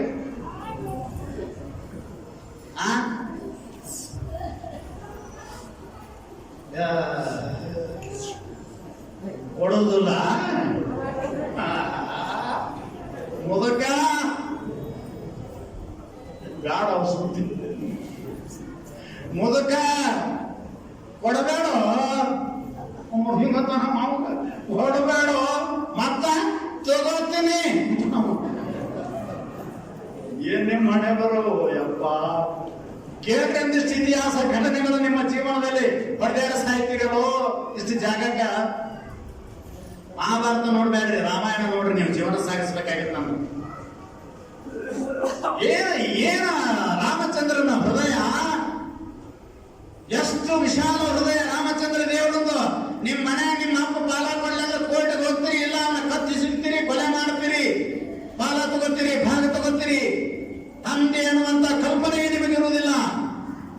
ರಾಮಚಂದ್ರ ಅಂದ ಎಲ್ಲರೂ ಬೈತಿದ್ರಂತ, ಬಾಯಿ ಬಂದ ದಶರಥಗ ಕೈಕಿಗೆ ಅವನೇ ಮಾಡಿಟ್ಟ ಈಕನೇ ಮಾಡಿಟ್ಟು ಅಂತ ಒಂದು ಮಾತು ಹೇಳ್ತೀನಿ. ಯಾಕೆ ಹೇಳ್ತೀನಿ ಅಂತ ಕೇಳಿದ್ರೆ, ನೀವು ವಿಶಾಲ ಹೃದಯದಿಂದ ಕೂಡಿಕೊಂಡದ್ದೇ ಆದರೆ ಭಗವಾನ ದೇನ ಆಯ್ತು ಚಪ್ಪರ ಪಾಡಿಕೆ ದೇತ ಆಯ್ತ. ನಾ ಬಹಳ ಕಡೆ ಪ್ರವಚನದಾಗ ಹೇಳ್ತೀನಿ, ನಿಮ್ಮ ಕೈ ಮುಗಿದು ಕೇಳ್ತೀನಿ, ಅಣ್ಣ ತಮ್ಮರು ಪಾಲ ಮಾಡ್ಕೊಳ್ಳುವಾಗ, ಭಾಗ ಮಾಡ್ಕೊಳ್ಳುವಾಗ ಹೊಡೆದಾಡಬೇಡ್ರಿ, ಕಂಪ್ಲೇಂಟ್ ಮಾಡಬೇಡ್ರಿ, ಕಚೇರಿಗೆ ಹೋಗ್ಬೇಡ್ರಿ, ಕೋರ್ಟಿಗೆ ಹೋಗ್ಬೇಡ್ರಿಪ್ಪ, ನಿಮ್ಮ ಕೈ ಮುಗಿತೀನಿ ಅಂತ ಹೇಳ್ತಿರ್ತೀನಿ ನಾನು ಬಹಳ ಕಡೆ. ಯಾಕೆ?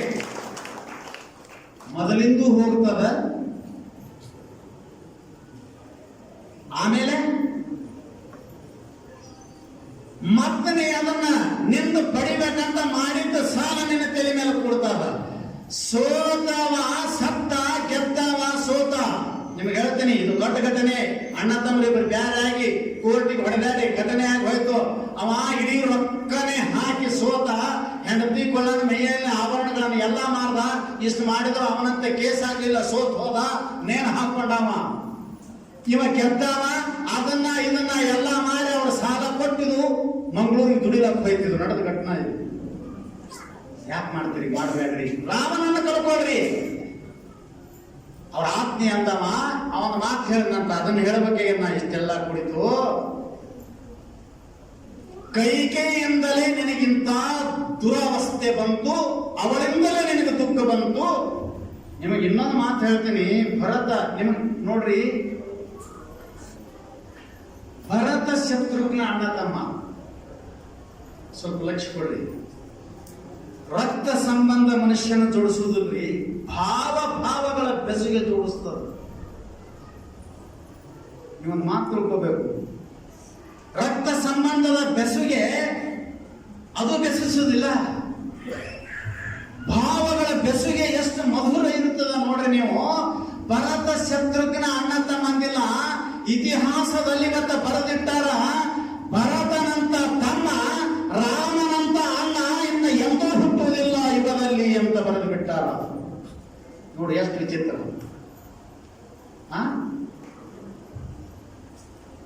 ರಾಮ ಮತ್ತು ಭರತನಂತ ಅಣ್ಣ ತಮ್ಮಂದಿರು ಜಗತ್ತಿನಾಗ ಎಂದೂ ಹುಟ್ಟುವುದಿಲ್ಲ ಅಂತ ಅವ ಬೈತಿದ್ದ. ಎಲೆ ಚಾಂಡಾಲಿನಿ ಅಂತ ಹಿಂಗೆ ಬೇದ ನಾವು ಕೈಕೇಯಿ ಸಿಟ್ಟು ಬಂದು ಕೈ ಹಿಡಿದು ಎಳೆದ ತಂದು ರಸ್ತೆಗೆ ಒಗದಾನ ಹಾಕಿದ್ದು. ನೋಡಿರಿ ನೀವು ಧಾರಾವಾಹಿ ಹೇಳಿದ್ಲಕಿ ಚಾಂಡಾಲಗಿತ್ತಿ ಅಂತ ಬೈತಾನ ಕೈಕಿ. ನಾನೇನು ಸುಖಕ್ಕಾಗಿ ಮಾಡಿದ್ದು ನೋಡಿ, ಏನು ಸುಖ ನನ್ನ ಮಗ ಸುಖ ಇರಲಿ ಅಂತ ಮಾಡೀನಿ, ನನಗೆ ಬೈತಿಯಲ್ಲ ಅಂತ ಇದು ಸುಖವೇ? ಅವಾಗ ಮಾತು ಹೇಳ್ತಾನ, ಯಾರು ಈ ಸಿಂಹಾಸನವನ್ನು ಏರಿ ರಾಜ್ಯ ಕಾರವಾರವನ್ನು ಮಾಡಬೇಕಾಗಿತ್ತು ಅಂತ ಚತುರ್ದಶಿ ಭುವನ ಬ್ರಹ್ಮಾಂಡಗಳನ್ನು ಕುಕ್ಷಿಯಲ್ಲಿಟ್ಟುಕೊಂಡು ಪಾಲನ ಪೋಷಣೆ ಮಾಡತಕ್ಕಂತ ವಿಷ್ಣುವಿನ ಅಪರ ಅವತಾರಿಯಾದಂತ ಎನ್ನನ್ನ ಸಾಕ್ಷಾತ್ ವಿಷ್ಣು ಭಗವಂತ ರಾಮಚಂದ್ರ ದೇವನನ್ನೇ ನೀನು ನನ್ನ ಮೇಲಿನ ವ್ಯಾಮೋಹಕ್ಕಾಗಿ ಅಡವಿಗೆ ಅಟ್ಟಿದೆಯಲ್ಲ ಪಾತಕಿ, ನೀನು ಪಂಚೆಯಾಗಿದ್ದರೆ ಒಳಿತಿತ್ತು ಅಂತ ನನಗೆ. ನಾನೇನು ಹೊಟ್ಟೆ ಹುಟ್ಟಿಲ್ಲ ಅಂದ್ರೆ ನಮ್ಮ ಅಣ್ಣನ ಹೊರಗೆ ಹಾಕ್ತಿದ್ದಿಲ್ಲ, ನೀ ಪಂಚ ಆಗಬೇಕಾಗಿತ್ತು. ಇನ್ನೊಂದು ಮಾತು ಹೇಳ್ತಾನ, ನನ್ನಂತ ಪಾಪಾತ್ಮ ಈ ಸಿಂಹಾಸನವನ್ನೇರಿದರೆ ಸುಟ್ಟು ಭಸ್ಮವಾಗುವುದು ಅಂತ ಹೇಳ್ತಾನೆ. ಅದು ಮುಟ್ಟುವುದಿಲ್ಲ. ಏನ್ ಮಾಡ್ಬೇಕಂದ ನಾವು? ಈ ಸಿಂಹಾಸನ ಇರುವ ಸಾಮರ್ಥ್ಯ ನನ್ನಲ್ಲಿದೆ, ಅದು ನೀನು ತಿಳಿದಿರುವೆಯಾ? ನಾನೇನಾದ್ರೂ ಆ ಸಿಂಹಾಸನವನ್ನು ಮುಟ್ಟಿದರೆ ಸುಟ್ಟು ಭಸ್ಮವಾಗುತ್ತೇನೆ. ಮುಟ್ಟಿಲ್ಲ, ಅವನ ಪಾದಕ್ಕೆ ತಂದಿಟ್ಟ ಮ್ಯಾಲ. ಎಷ್ಟೆಲ್ಲರೂ ಬೈತಿದ್ರು ಭರತ ಅವರೆಲ್ಲರೂ ರಾಮನಂತ ಸುಖಸ್ಯ ದುಃಖಸ್ಯ ನಕೋಪಿ ದಾತ. ಇದನ್ನ ಹೇಳ್ಬೇಕಾಗಿರಪ್ಪೋ ನಿಮಗ. ಇದು ನೀವು ತಲೆಯಾಗ ಇಟ್ಕೊಳ್ರಿ, ಒಟ್ಟ ಮರಿಬ್ಯಾಡ್ರಿ. ಸುಖಸ್ಯ ದುಃಖಸ್ಯ ನಕೋಪಿ ದಾತ ಪರೋ ದದಾತೀತಿ ಕುಬುದ್ಧಿರೇಶ ಸ್ವಕರ್ಮ ಸೂತ್ರೇಣ ಕೃತಿತೋ ಈ ಲೋಕ. ಏನಾಗ್ಯದ? ಬಹಳ ಚಂದ ಒಂದು ಮಾತು ಹೇಳ್ತಾ ಇದ್ದೇನೆ. ಕೈಗೆ ದುಃಖ ಕೊಟ್ಟಿಲ್ಲ ನಮಗೆ ಎಂದ ರಾಮ. ನೀವ್ಯಾರ ಅಂತೀರಿ? ಈ ಮಾತು ಬಂದಿದ್ದಾನೆ. ನಾ ಏನ್ ಹೇಳಿ ನಿಮ್ ಪೀಠಿಕೆ ನೆನಪು ಮಾಡಬೇಡ್ರಿ. ನಮ್ಮ ಜೀವನದಲ್ಲಿ ನಡೆಯುವ ತೊಂದರೆಗಳಿಗೆ ಕಾರಣ ರಹಸ್ಯವಾಗಿರುವ ಕರ್ಮ ದಾರ ಸೂತ್ರ. ಪರಮಾತ್ಮ ಹೇಳ್ತಾನ, ಸುಖಕ್ಕಾಗಲಿ ದುಃಖಕ್ಕಾಗಲಿ ಬೇರೆಯವರು ಕಾರಣರಲ್ಲ. ಇದು ಜಡ್ಜ್ಮೆಂಟ್, ಸೀಲ್ ಅಂಡ್ ಸಿಗ್ನೇಚರ್ ತಿಳ್ಕೊಂಡ್ಬಿಡ್ರಿ. ಸುಖಕ್ಕಾಗಲಿ ದುಃಖಕ್ಕಾಗಲಿ ಬೇರೆಯವರು ಯಾರೂ ಕಾರಣರಲ್ಲ. ಪರೋ ದದಾತೀತಿ ಕುಬುದ್ಧಿರೇಶ, ಮತ್ತೊಬ್ಬರಿಂದಲೇ ನನಗಾಯ್ತು ಅಂತಂದೆ ಅಂದ್ರೆ ಇದು ದುಷ್ಟ ಬುದ್ಧಿ. ಯಾರನ್ನಿಂದ ತಮಗಾಗಿಲ್ಲ, ತಮ್ಮನಿಂದ ನನಗಾಗಿಲ್ಲ, ಅಣ್ಣ ತಮ್ಮನಿಂದ ಅಪ್ಪಗಾಗಿಲ್ಲ, ಯಾರಿಗಾಗಿಲ್ಲ. ಅವರವರ ಕರ್ಮ ಅಲ್ಲಿ ಬಂದದ. ಮತ್ತೊಬ್ಬರು ಮಾಡಿದ್ದಾರೆ ಎಂಬುದು ಇದು ದುಷ್ಟ ಬುದ್ಧಿ. ಮತ್ತಿದು ನಡೀತ್ ಹ್ಯಾಂಗ ಅಂತ ಕೇಳಿದ್ರೆ, ಸಕರ್ಮ ಸೂತ್ರೇಣ ಗ್ರಹಿತೋ ಈ ಲೋಕ. ತನ್ನ ಕರ್ಮದ ಸೂತ್ರದ ಮೇಲಿಂದ ಇವನ ಜೀವನದ ಪಟ, ಗಾಳಿಯ ಪಟ ಸುಖ ದುಃಖಗಳಲ್ಲಿ ತೇಲಾಡ್ತಾ ಇರ್ತದೆ. ಇಷ್ಟಾಗನ ಸುಮ್ಬಿಟ್ಟಿದವರು ಮತ್ತೆ ವಿಷ್ಣುವಿನ ಅಪರ ಅವತಾರಿ ಅಂತಿ, ಹಾಂಗಂತಿ ಹಿಂಗಂತಿ, ನಿನಗೆ ದೇವರಂತ ತಿಳ್ಕೊಂಡಾರ, ನೀ ಏನ್ ಕರ್ಮ ಮಾಡಿವೋ ಯಪ್ಪ ಅಂತ ಕೇಳಿದ್ರು. ಏನ್ರಿ, ನೀ ಏನ ಕರ್ಮ ಮಾಡಿ? ಅವ ದೇವರಿರ್ಲಿ ದೇವ್ರಿರ್ಲಿ, ಇದು ಬಂತಂದ್ರೆ ಮಾಡೋದೇ. ನಹಿ ಕಶ್ಚಿತ್ ಕ್ಷಣಮಪಿ ಜಾತು ದಿಷ್ಟತ್ಯ ಕರ್ಮ ಕೃತ. ಯಾರಿಗೆ ಒಡಲು ಬರ್ತದ ಅವ್ರ ಕರ್ಮ ಮಾಡ್ಲೇಬೇಕು. ಅವ ಅವತಾರರೇ ಇರ್ಲಿ, ಅವ ಹ್ಯಾಂಗರೆ ಬೈಪಾಸರೇ ಬರ್ಲಿ, ವಾಯಾರೇ ಬರ್ಲಿ, ಡೈರೆಕ್ಟರೇ ಬರ್ಲಿ, ಬಂತ ಇದು ಬಂತು, ಕರ್ಮ ಮಾಡ್ಲೇಬೇಕು. ನೋಡಿ, ಒಂದು ಬಸ್ ಹಾಯ ಆಗ್ತಿರ್ತಾವ, ಒಂದು ನಾನ್ ಸ್ಟಾಪ್ ಇರ್ತಾವ, ವೇಗದೊಂದು ಬರ ಇಲ್ಲಿ ಬಿಟ್ರ. ಹಾಯ ಅಂದ್ರೇನು? ಊರಾಗ ಹಾಯ್ದು, ಬಸ್ ಸ್ಟ್ಯಾಂಡ್ನಾಗ ಹಾಯ್ದು, ಅಲ್ಲಿ ಹಾಯ್ದು ಬರು ಇವು ಹಾಯ. ಇನ್ನೊಂದು ಅಲ್ಲಿ ಬಿಟ್ರೆ ಅಲ್ಲೇ ವೇಗದೂತ ನಾನ್ ಸ್ಟಾಪ್. ಆಗ ರಾಮ ಕೃಷ್ಣ ಇವರೆಲ್ಲ ಸಿದ್ಧಾರೂಢ ಇವ್ರೇನು ಬಂದಾರಲ್ಲ, ಇವೆಲ್ಲ ನಾನ್ ಸ್ಟಾಪ್. ಇವು ಬರ್ರತ್ ಬಂದಾವ. ಇವು ಗೊತ್ತಾಗಲಿ ಬಸ್ಸುಗಳು. ಇವು ಹೊಲಕ್ಕೆ ಹಾಯ್ದು, ಮನೆಗೆ ಹಾಯ್ದು, ಅಲ್ಲಿ ಹಾಯ್ದು, ಇಲ್ಲಿ ಹಾಯ್ದು, ಈ ಕಡೆ ಊರಿಗೆ ಬಂದಾವ ಇವು ಬಸ್ ಸ್ಟ್ಯಾಂಡ್. ಇವು ಬಾಯ ಬಸ್ಸ. ಸಿದ್ಧಾರೂಢರು, ರಾಮ ರೂಢರು, ರಾಮ ಕೃಷ್ಣ ಇವ್ರೇನೈತಲ್ಲ ಅವತಾರ ಡೈರೆಕ್ಟ್ ಪಾಸ್ ಆಗ್ಯಾವತ್ತಿಲಿ. ಅದಕ್ಕೆ ಸಿದ್ಧಾರೂಢರು ಏನಂದ್ರ ಕರ್ಕೊಂಡ್ ಮಾಡ್ಯಾವ, ಹೇ ಆರೂಢ ಗೊತ್ತಾಯ್ತು ನನಗೆ, ನಿಮ್ಮ ಅಪ್ಪ ನಮ್ಮ ಹೆಸರೇ ಹೇಳ, ಏನಿಟ್ಟಾರ ಅಂತ ಕೇಳೋಣ. ಅವ್ರು ಹೇಳಿದ್ರಂತ, ನಾಯಿ ಗರ್ಭದಿಂದ ಬಂದಿಲ್ಲ ನೀ ಅಂತ ಕೇಳ. ನೋ ಅಂದ್ರಂತ. ಮತ್ತೆ ಹ್ಯಾಂಗ್ ಬನ್ನಿ,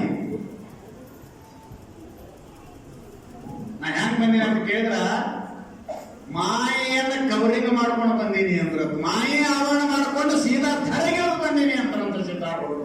ಡೈರೆಕ್ಟ್ ಬಂದ ಬಸ್ಸುಗಳು ಇವೆಲ್ಲ. ಮತ್ತೆ ಡೈರೆಕ್ಟ್ ಬಂದ್ರು ಕಿದು ಬಂದದಲ್ಲ ಮಾಡೋದು. ಎಷ್ಟು ಮಾಡಿದ್ರು ಸಿದ್ಧಾರೂಢರಿಗೆ?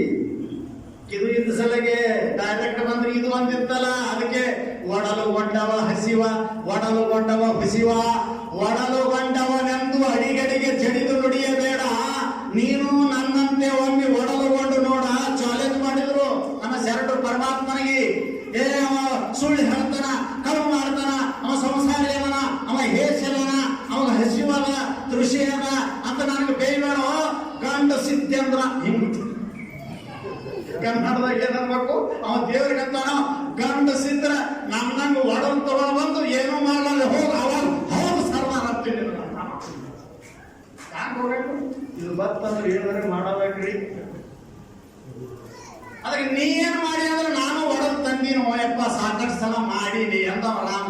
ಏನ್ ಮಾಡಿ ಅಂತಗಳನ್ನೇ ಹೇಳಂತ ಲಕ್ಷ್ಯದೊಳಗಿಟ್ಕೊಳ್ಳಿ. ಯಾರಿಗೆ ಬೇರೆ ಮಂದಿಗೆ ನಾವು ಮಾಡಿದ್ ನಾವೇ ಅನುಭವಿಸ್ತೀವನ್ರಿ, ಅವರಿಂದ ಆಯ್ತು ಇವರಿಂದ ಆಯ್ತು ಅನ್ನಕ್ ಹೋಗ್ಬೇಡ್ರಿ. ದೇವ್ರಿಗೆ ಬೇಯ್ಬೇಡ್ರಿ, ಮಂದಿಗೆ ಬೇಯ್ಬೇಡ್ರಿ, ನಿಮ್ಗೂ ಬೇಯ್ಕೋಬೇಡ್ರಿ. ಇವರು ಮಂದಿಗೆ ಬೇಯ್ತಾರ, ಯಾರು ಇರ್ಲಾರ್ದು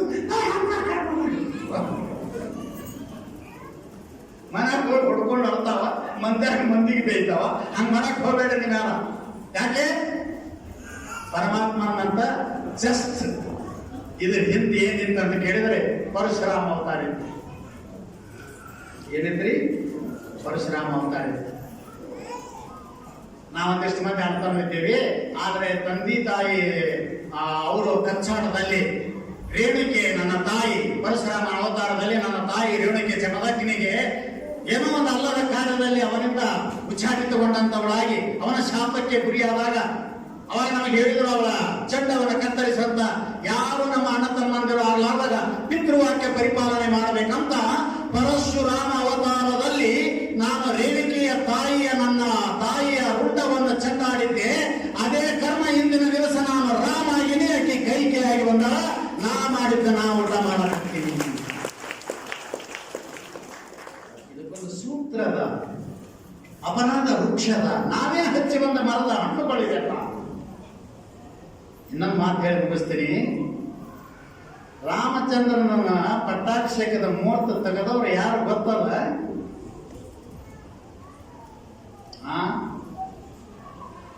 ಏನ್ ನಿಮ್ಮ ಮನೆ ಮಕ್ಕಳ ಮನೆ ಜ್ಯೋತಿಷ್ಯ ಅಂದ್ರೆ ವಸಿಷ್ಠ ತೆಗೆದಾನ. ಎಂತ ತೆಗೆದಾನ? ಆ ಮಾತು ಹೇಳಿಬಿಡ್ತೀನಿ ನಿಮಗ.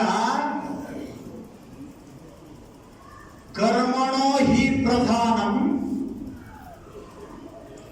ಕಿಂ ಕುರ್ವಂತಿ ಗ್ರಹ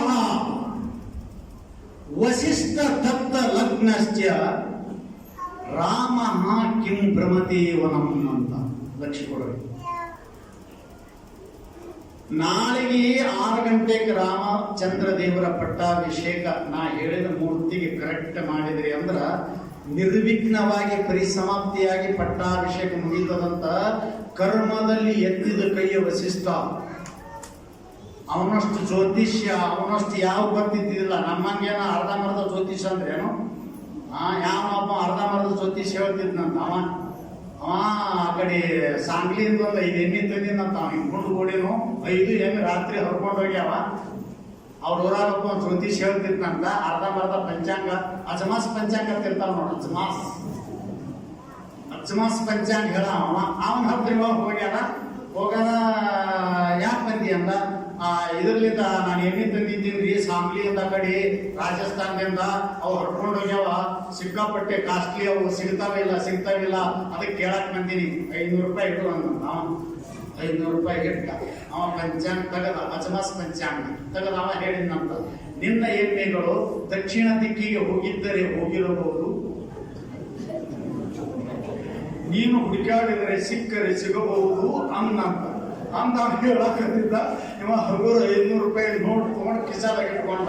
ಅವ ಕೇಳಿದ್ನಂತ, ಯಾಕ ಅಂತ. ನನ್ನ ಎಮ್ಮೆಗಳು ಸಿಕ್ಕರೆ ಈ 500 ರೂಪಾಯಿ ನನಗೆ ಕೊಡಬಹುದು, ಇಲ್ಲದಿದ್ದರೆ ಇಲ್ಲ. ಅವ ಹಂಗ ನಾ ಮಾನ್ಯ ಒಬ್ಬ ಬಂದಾನ, ಬಾಗ್ಲ ಕೂಡಿಸ್ಬೇಕಂತೀನಿ. ಯಾವಾಗ ಕೂಡಿಸ್ರಿ ಅನ್ನ, ನಾಳೆ ಕೂಡಿಸೋದ್ ಹೇಳ್ಬಿಟ್ಟೆ ನಾನು. ನಾಳೆ ಯಾಕಂದ್ರೆ ಸೋಮವಾರ ಇದ್ದು, ಸೋಮವಾರ ಚಲೋ ಆಗ್ತದ ಅಂತ ಮಂದಿ ಹೇಳ್ತಾರ ಅಂತ ಹೇಳಕ್ಕೆ ನಾನು ಗೊತ್ತಿಲ್ಲ, ನನ್ನ ಪಕ್ಕ ಅಂತ ಹೇಳ್ತೀನಿ ನಾನು. ಸೋಮವಾರ ಕೂಡಿಸಂದೆ. ಅವ ನಮ್ಮ ಶಿಷ್ಯ ಅಗದಿ ಬಹಳ ಶ್ರದ್ಧೆ ಉಳ್ಳ. ಅವ ಬಾಗ್ಲ ಹಚ್ಚಕತ್ತೇನ. ಅವ್ರ ಮನೆ ಮಕ್ಕದಾಗ ಅವ ಕರೆಕ್ಟ್ ಜ್ಯೋತಿಷ್ ಹೇಳೋದನ. ಅವ ಎದ್ದು ಬಂದು ಹೊರ ಕೇಳಿ ಏನ್ ಮಾಡಕತ್ತಿ ಅಂದಂತವ. ಬಾಗ್ಲ ಹಚ್ಚಕತ್ತೀನಿ ಅಂದಂತವ. ನಮ್ಮ ಹುಡುಗ ಬಾಗ್ಲ ಹಚ್ಚಕತ್ತಿ, ಏನು ಬಾಗ್ಲ ಹಚ್ತೀವೋ, ಯಾಕೆ ಹಚ್ಚಕತ್ತಿ ಅಂತ. ಬಾಗ್ಲ ಯಾಕೆ ಹಚ್ಚಕತ್ತಿದ್ರ ಮನೆ ಕಟ್ಟಿ ಹಚ್ಚಕತ್ತೀನಿ. ಯಾರು ಹೇಳ್ಯಾರ ನನಗ? ನಮ್ಮ ಗುರುಗಳು ಹೇಳ್ಯಾರ. ಇವತ್ತು ಕೆಟ್ಟ ಪಂಚಕವ ಯಾರು ಅವ ನಾನು ಹಲಗುದು ಅಂದಂತವ. ನೋಡಿದ್ರೆ ಹೇಳುದು ಬಿಟ್ಟು ನಮ್ಮಂಗ ಅಜಮಾಸ್ ಪಂಚಾಂಗ ಅಲ್ಲ, ವಸಿಷ್ಠ ದತ್ತ ಲಗ್ನ. ಯಾರು ಕೊಟ್ಟಿದ್ದು? ಕರ್ಮದ ಆಳವನ್ನು ಬಲ್ಲಂತವ ವಸಿಷ್ಠ ತೆಗೆದುಕೊಟ್ಟಿದ್ದ ಮುಹೂರ್ತ. ಆದರೆ ಅವನ ಕರ್ಮ ಹಿ ಪ್ರಧಾನಂ, ಕರ್ಮ ಪ್ರಧಾನವಲ್ಲದೆ ನೀವು ಕೊಟ್ಟ ಮುಹೂರ್ತಗಳು ಪ್ರಧಾನವಲ್ಲ. ಒಂದು ವೇಳೆ ಅವನ ಮುಹೂರ್ತವೇ ಪ್ರಧಾನವಾಗಿತ್ತು, ಗ್ರಹಗತಿ ನಕ್ಷತ್ರಗಳೇ ಸತ್ಯವಾಗಿತ್ತು ಅಂತಂದ್ರೆ ರಾಮನೇಕೆ ಪಟ್ಟಾಭಿಷೇಕ ಇಂದಾಗುವುದು 14 ವರ್ಷ ಮುಂದೆ ಹೋಗ್ತಿತ್ತು ಅಂತ ಕೇಳಿದ. ಇದಕ್ಕೆ ಕಾರಣ ಏನು ಅಂತ ಕೇಳಿದ್ರೆ, ನಾವು ಪೂರ್ವದಲ್ಲಿ ಮಾಡಿದಂತ ಅದು ಅಪರಾಧ, ನಿರಪರಾಧದ ವೃಕ್ಷ ಇತ್ತು, ಸುಖದ ಫಲ ಬರ್ತದ. ಅಪರಾಧದ ವೃಕ್ಷವಿತ್ತು ಅಂದ್ರೆ ದುಃಖದ ಫಲ ಬರ್ತದ, ಅದು ನನ್ನಿಂದಲೇ ಅಂತ ತಿಳ್ಕೋಬೇಕೇ ವಿನಃ ಈ ಪ್ರಾರಬ್ಧವನ್ನು ಭೋಗಿಸದೆ ಯಾರಿಗೆ ಆಗುವುದಿಲ್ಲ. ಅದಕ್ಕೆ ಸ್ಪಷ್ಟ ಬರೆದರು, ಅನುಭವಿಸದೆ ಬೇರೆ ಪರಿಹಾರವೇ ಇಲ್ಲ. ಏನಿದು ಲಾಸ್ಟ್ ಪಾಯಿಂಟ್, ಇದು ಅನುಭವಿಸೇನೆ ತೀರಿಸಬೇಕು. ಹ್ಯಾಂಗ ಅನುಭವಿಸ್ಬೇಕು ಅನ್ನೋದು ಗುರು ಮುಖದಿಂದ ಕೇಳಿ ಅವರ ಹತ್ತಿರ ಎದ್ದು ನಿಮ್ಮ ಹೃದಯ ಕಲ್ಲು ಮಾಡ್ಕೋಬೇಕು.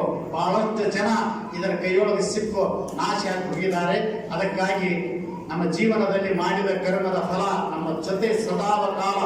ನನ್ನ ಮಾತು ಹೇಳಿಬಿಡ್ತೇನೆ ನಿಮಗ, ತಿಷ್ಟಂ ಪಂಚಾನ ತಿಷ್ಠತಿ, ಶೇಯಂಚಾನ ಶೇಯತಿ, ಧಾವಂ ಪಂಚಾನ ಧಾವತಿ, ಪೂರ್ವ ಕೃತಂ ಕರ್ಮ. ಮನುಷ್ಯ ಎದ್ದು ನಿಂತಂದ್ರೆ ನಿಮ್ಮ ಶರೀರದ ನೆರಳ ನಿಂತಿರ್ತದ. ಲಕ್ಷ ಕೊಡ್ರಿ. ಓಡಾಕ್ ಹತ್ತಿದ್ರ ನಿಮ್ ಜೊತೆ ಓಡ್ತಿರ್ತಾರ. ಮಲ್ಕೊಂಡ್ರಿ ನಿಮ್ಮ ಜೊತೆ ಮಲ್ಕೋತದ. ಎಲ್ಲಿ ಹೋಗಿರುತ್ತಲ್ಲ, ಅದೇ ನಮಗೆ ಸುಖ ದುಃಖ ಕೊಡೋದು. ಅದು ಕಣ್ಣಿಗೆ ಕಾಣೋದಿಲ್ಲ, ಸುಖ ದುಃಖಗಳನ್ನು ಕೊಟ್ಟ ಮೇಲೆ ಅದು ಕಾಣಿಸ್ತದ. ಅದಕ್ಕಾಗಿ ಇವತ್ತಿನ ಈ ವಿಷಯವನ್ನ ಪ್ರಪಂಚದಲ್ಲಿ ನಾವು ಕಟ್ಟು ಮಾಡಿದೆವಂದ್ರ ಎಂತ ಬೇಕಾದಷ್ಟು ದುಃಖಗಳು ಬಂದ್ರು, ಸಮುದ್ರ ಮಧ್ಯದಲ್ಲಿ ಇರತಕ್ಕಂತ ಕಲ್ಲು ಬಂಡೆ ಒಂದು ದ್ವೀಪ, ಹಗಲು ರಾತ್ರಿ ಸಮುದ್ರದ ತೆರೆಗಳು ಬಿಡದರೆ ಅದು ಹೇಗೆ ಬೆದರದೆ ಬೆಚ್ಚದೆ ಇರುತ್ತದೆಯೋ ಹಾಗೆ ನಿಮ್ಮೆಲ್ಲರ ಹೃದಯ ಈ ಸಂಸಾರ ಸಾಗರದ ದುಃಖದ ತೆರೆಗಳು ಬಂದಾಗ ಅದನ್ನು ಗಟ್ಟಿಯಾಗಿ ಕರಗದೆ ಅದು ಕೊಚ್ಚಿಕೊಂಡು ಹೋಗದೆ ಇರಬೇಕಾಗಿತ್ತು. ಅಂದ್ರೆ ಅದಕ್ಕೆ ಸದ್ಗುರು ಕೊಟ್ಟ ಉಪದೇಶದಿಂದ ನಮ್ಮ ಹೃದಯ ಗಟ್ಟಿ ಮಾಡಿಕೊಂಡಾಗ ಮಾತ್ರ ಸಾಧ್ಯ. ಮತ್ತೊಬ್ಬರ ಮೇಲೆ ಅಪರಾಧ ಮಾಡಬೇಡ್ರಿ ಅಂತ ಹೇಳ್ತಾ ಇವತ್ತಿನ ಈ ಪ್ರವಚನವನ್ನ ಮುಗಿಸ್ತಾ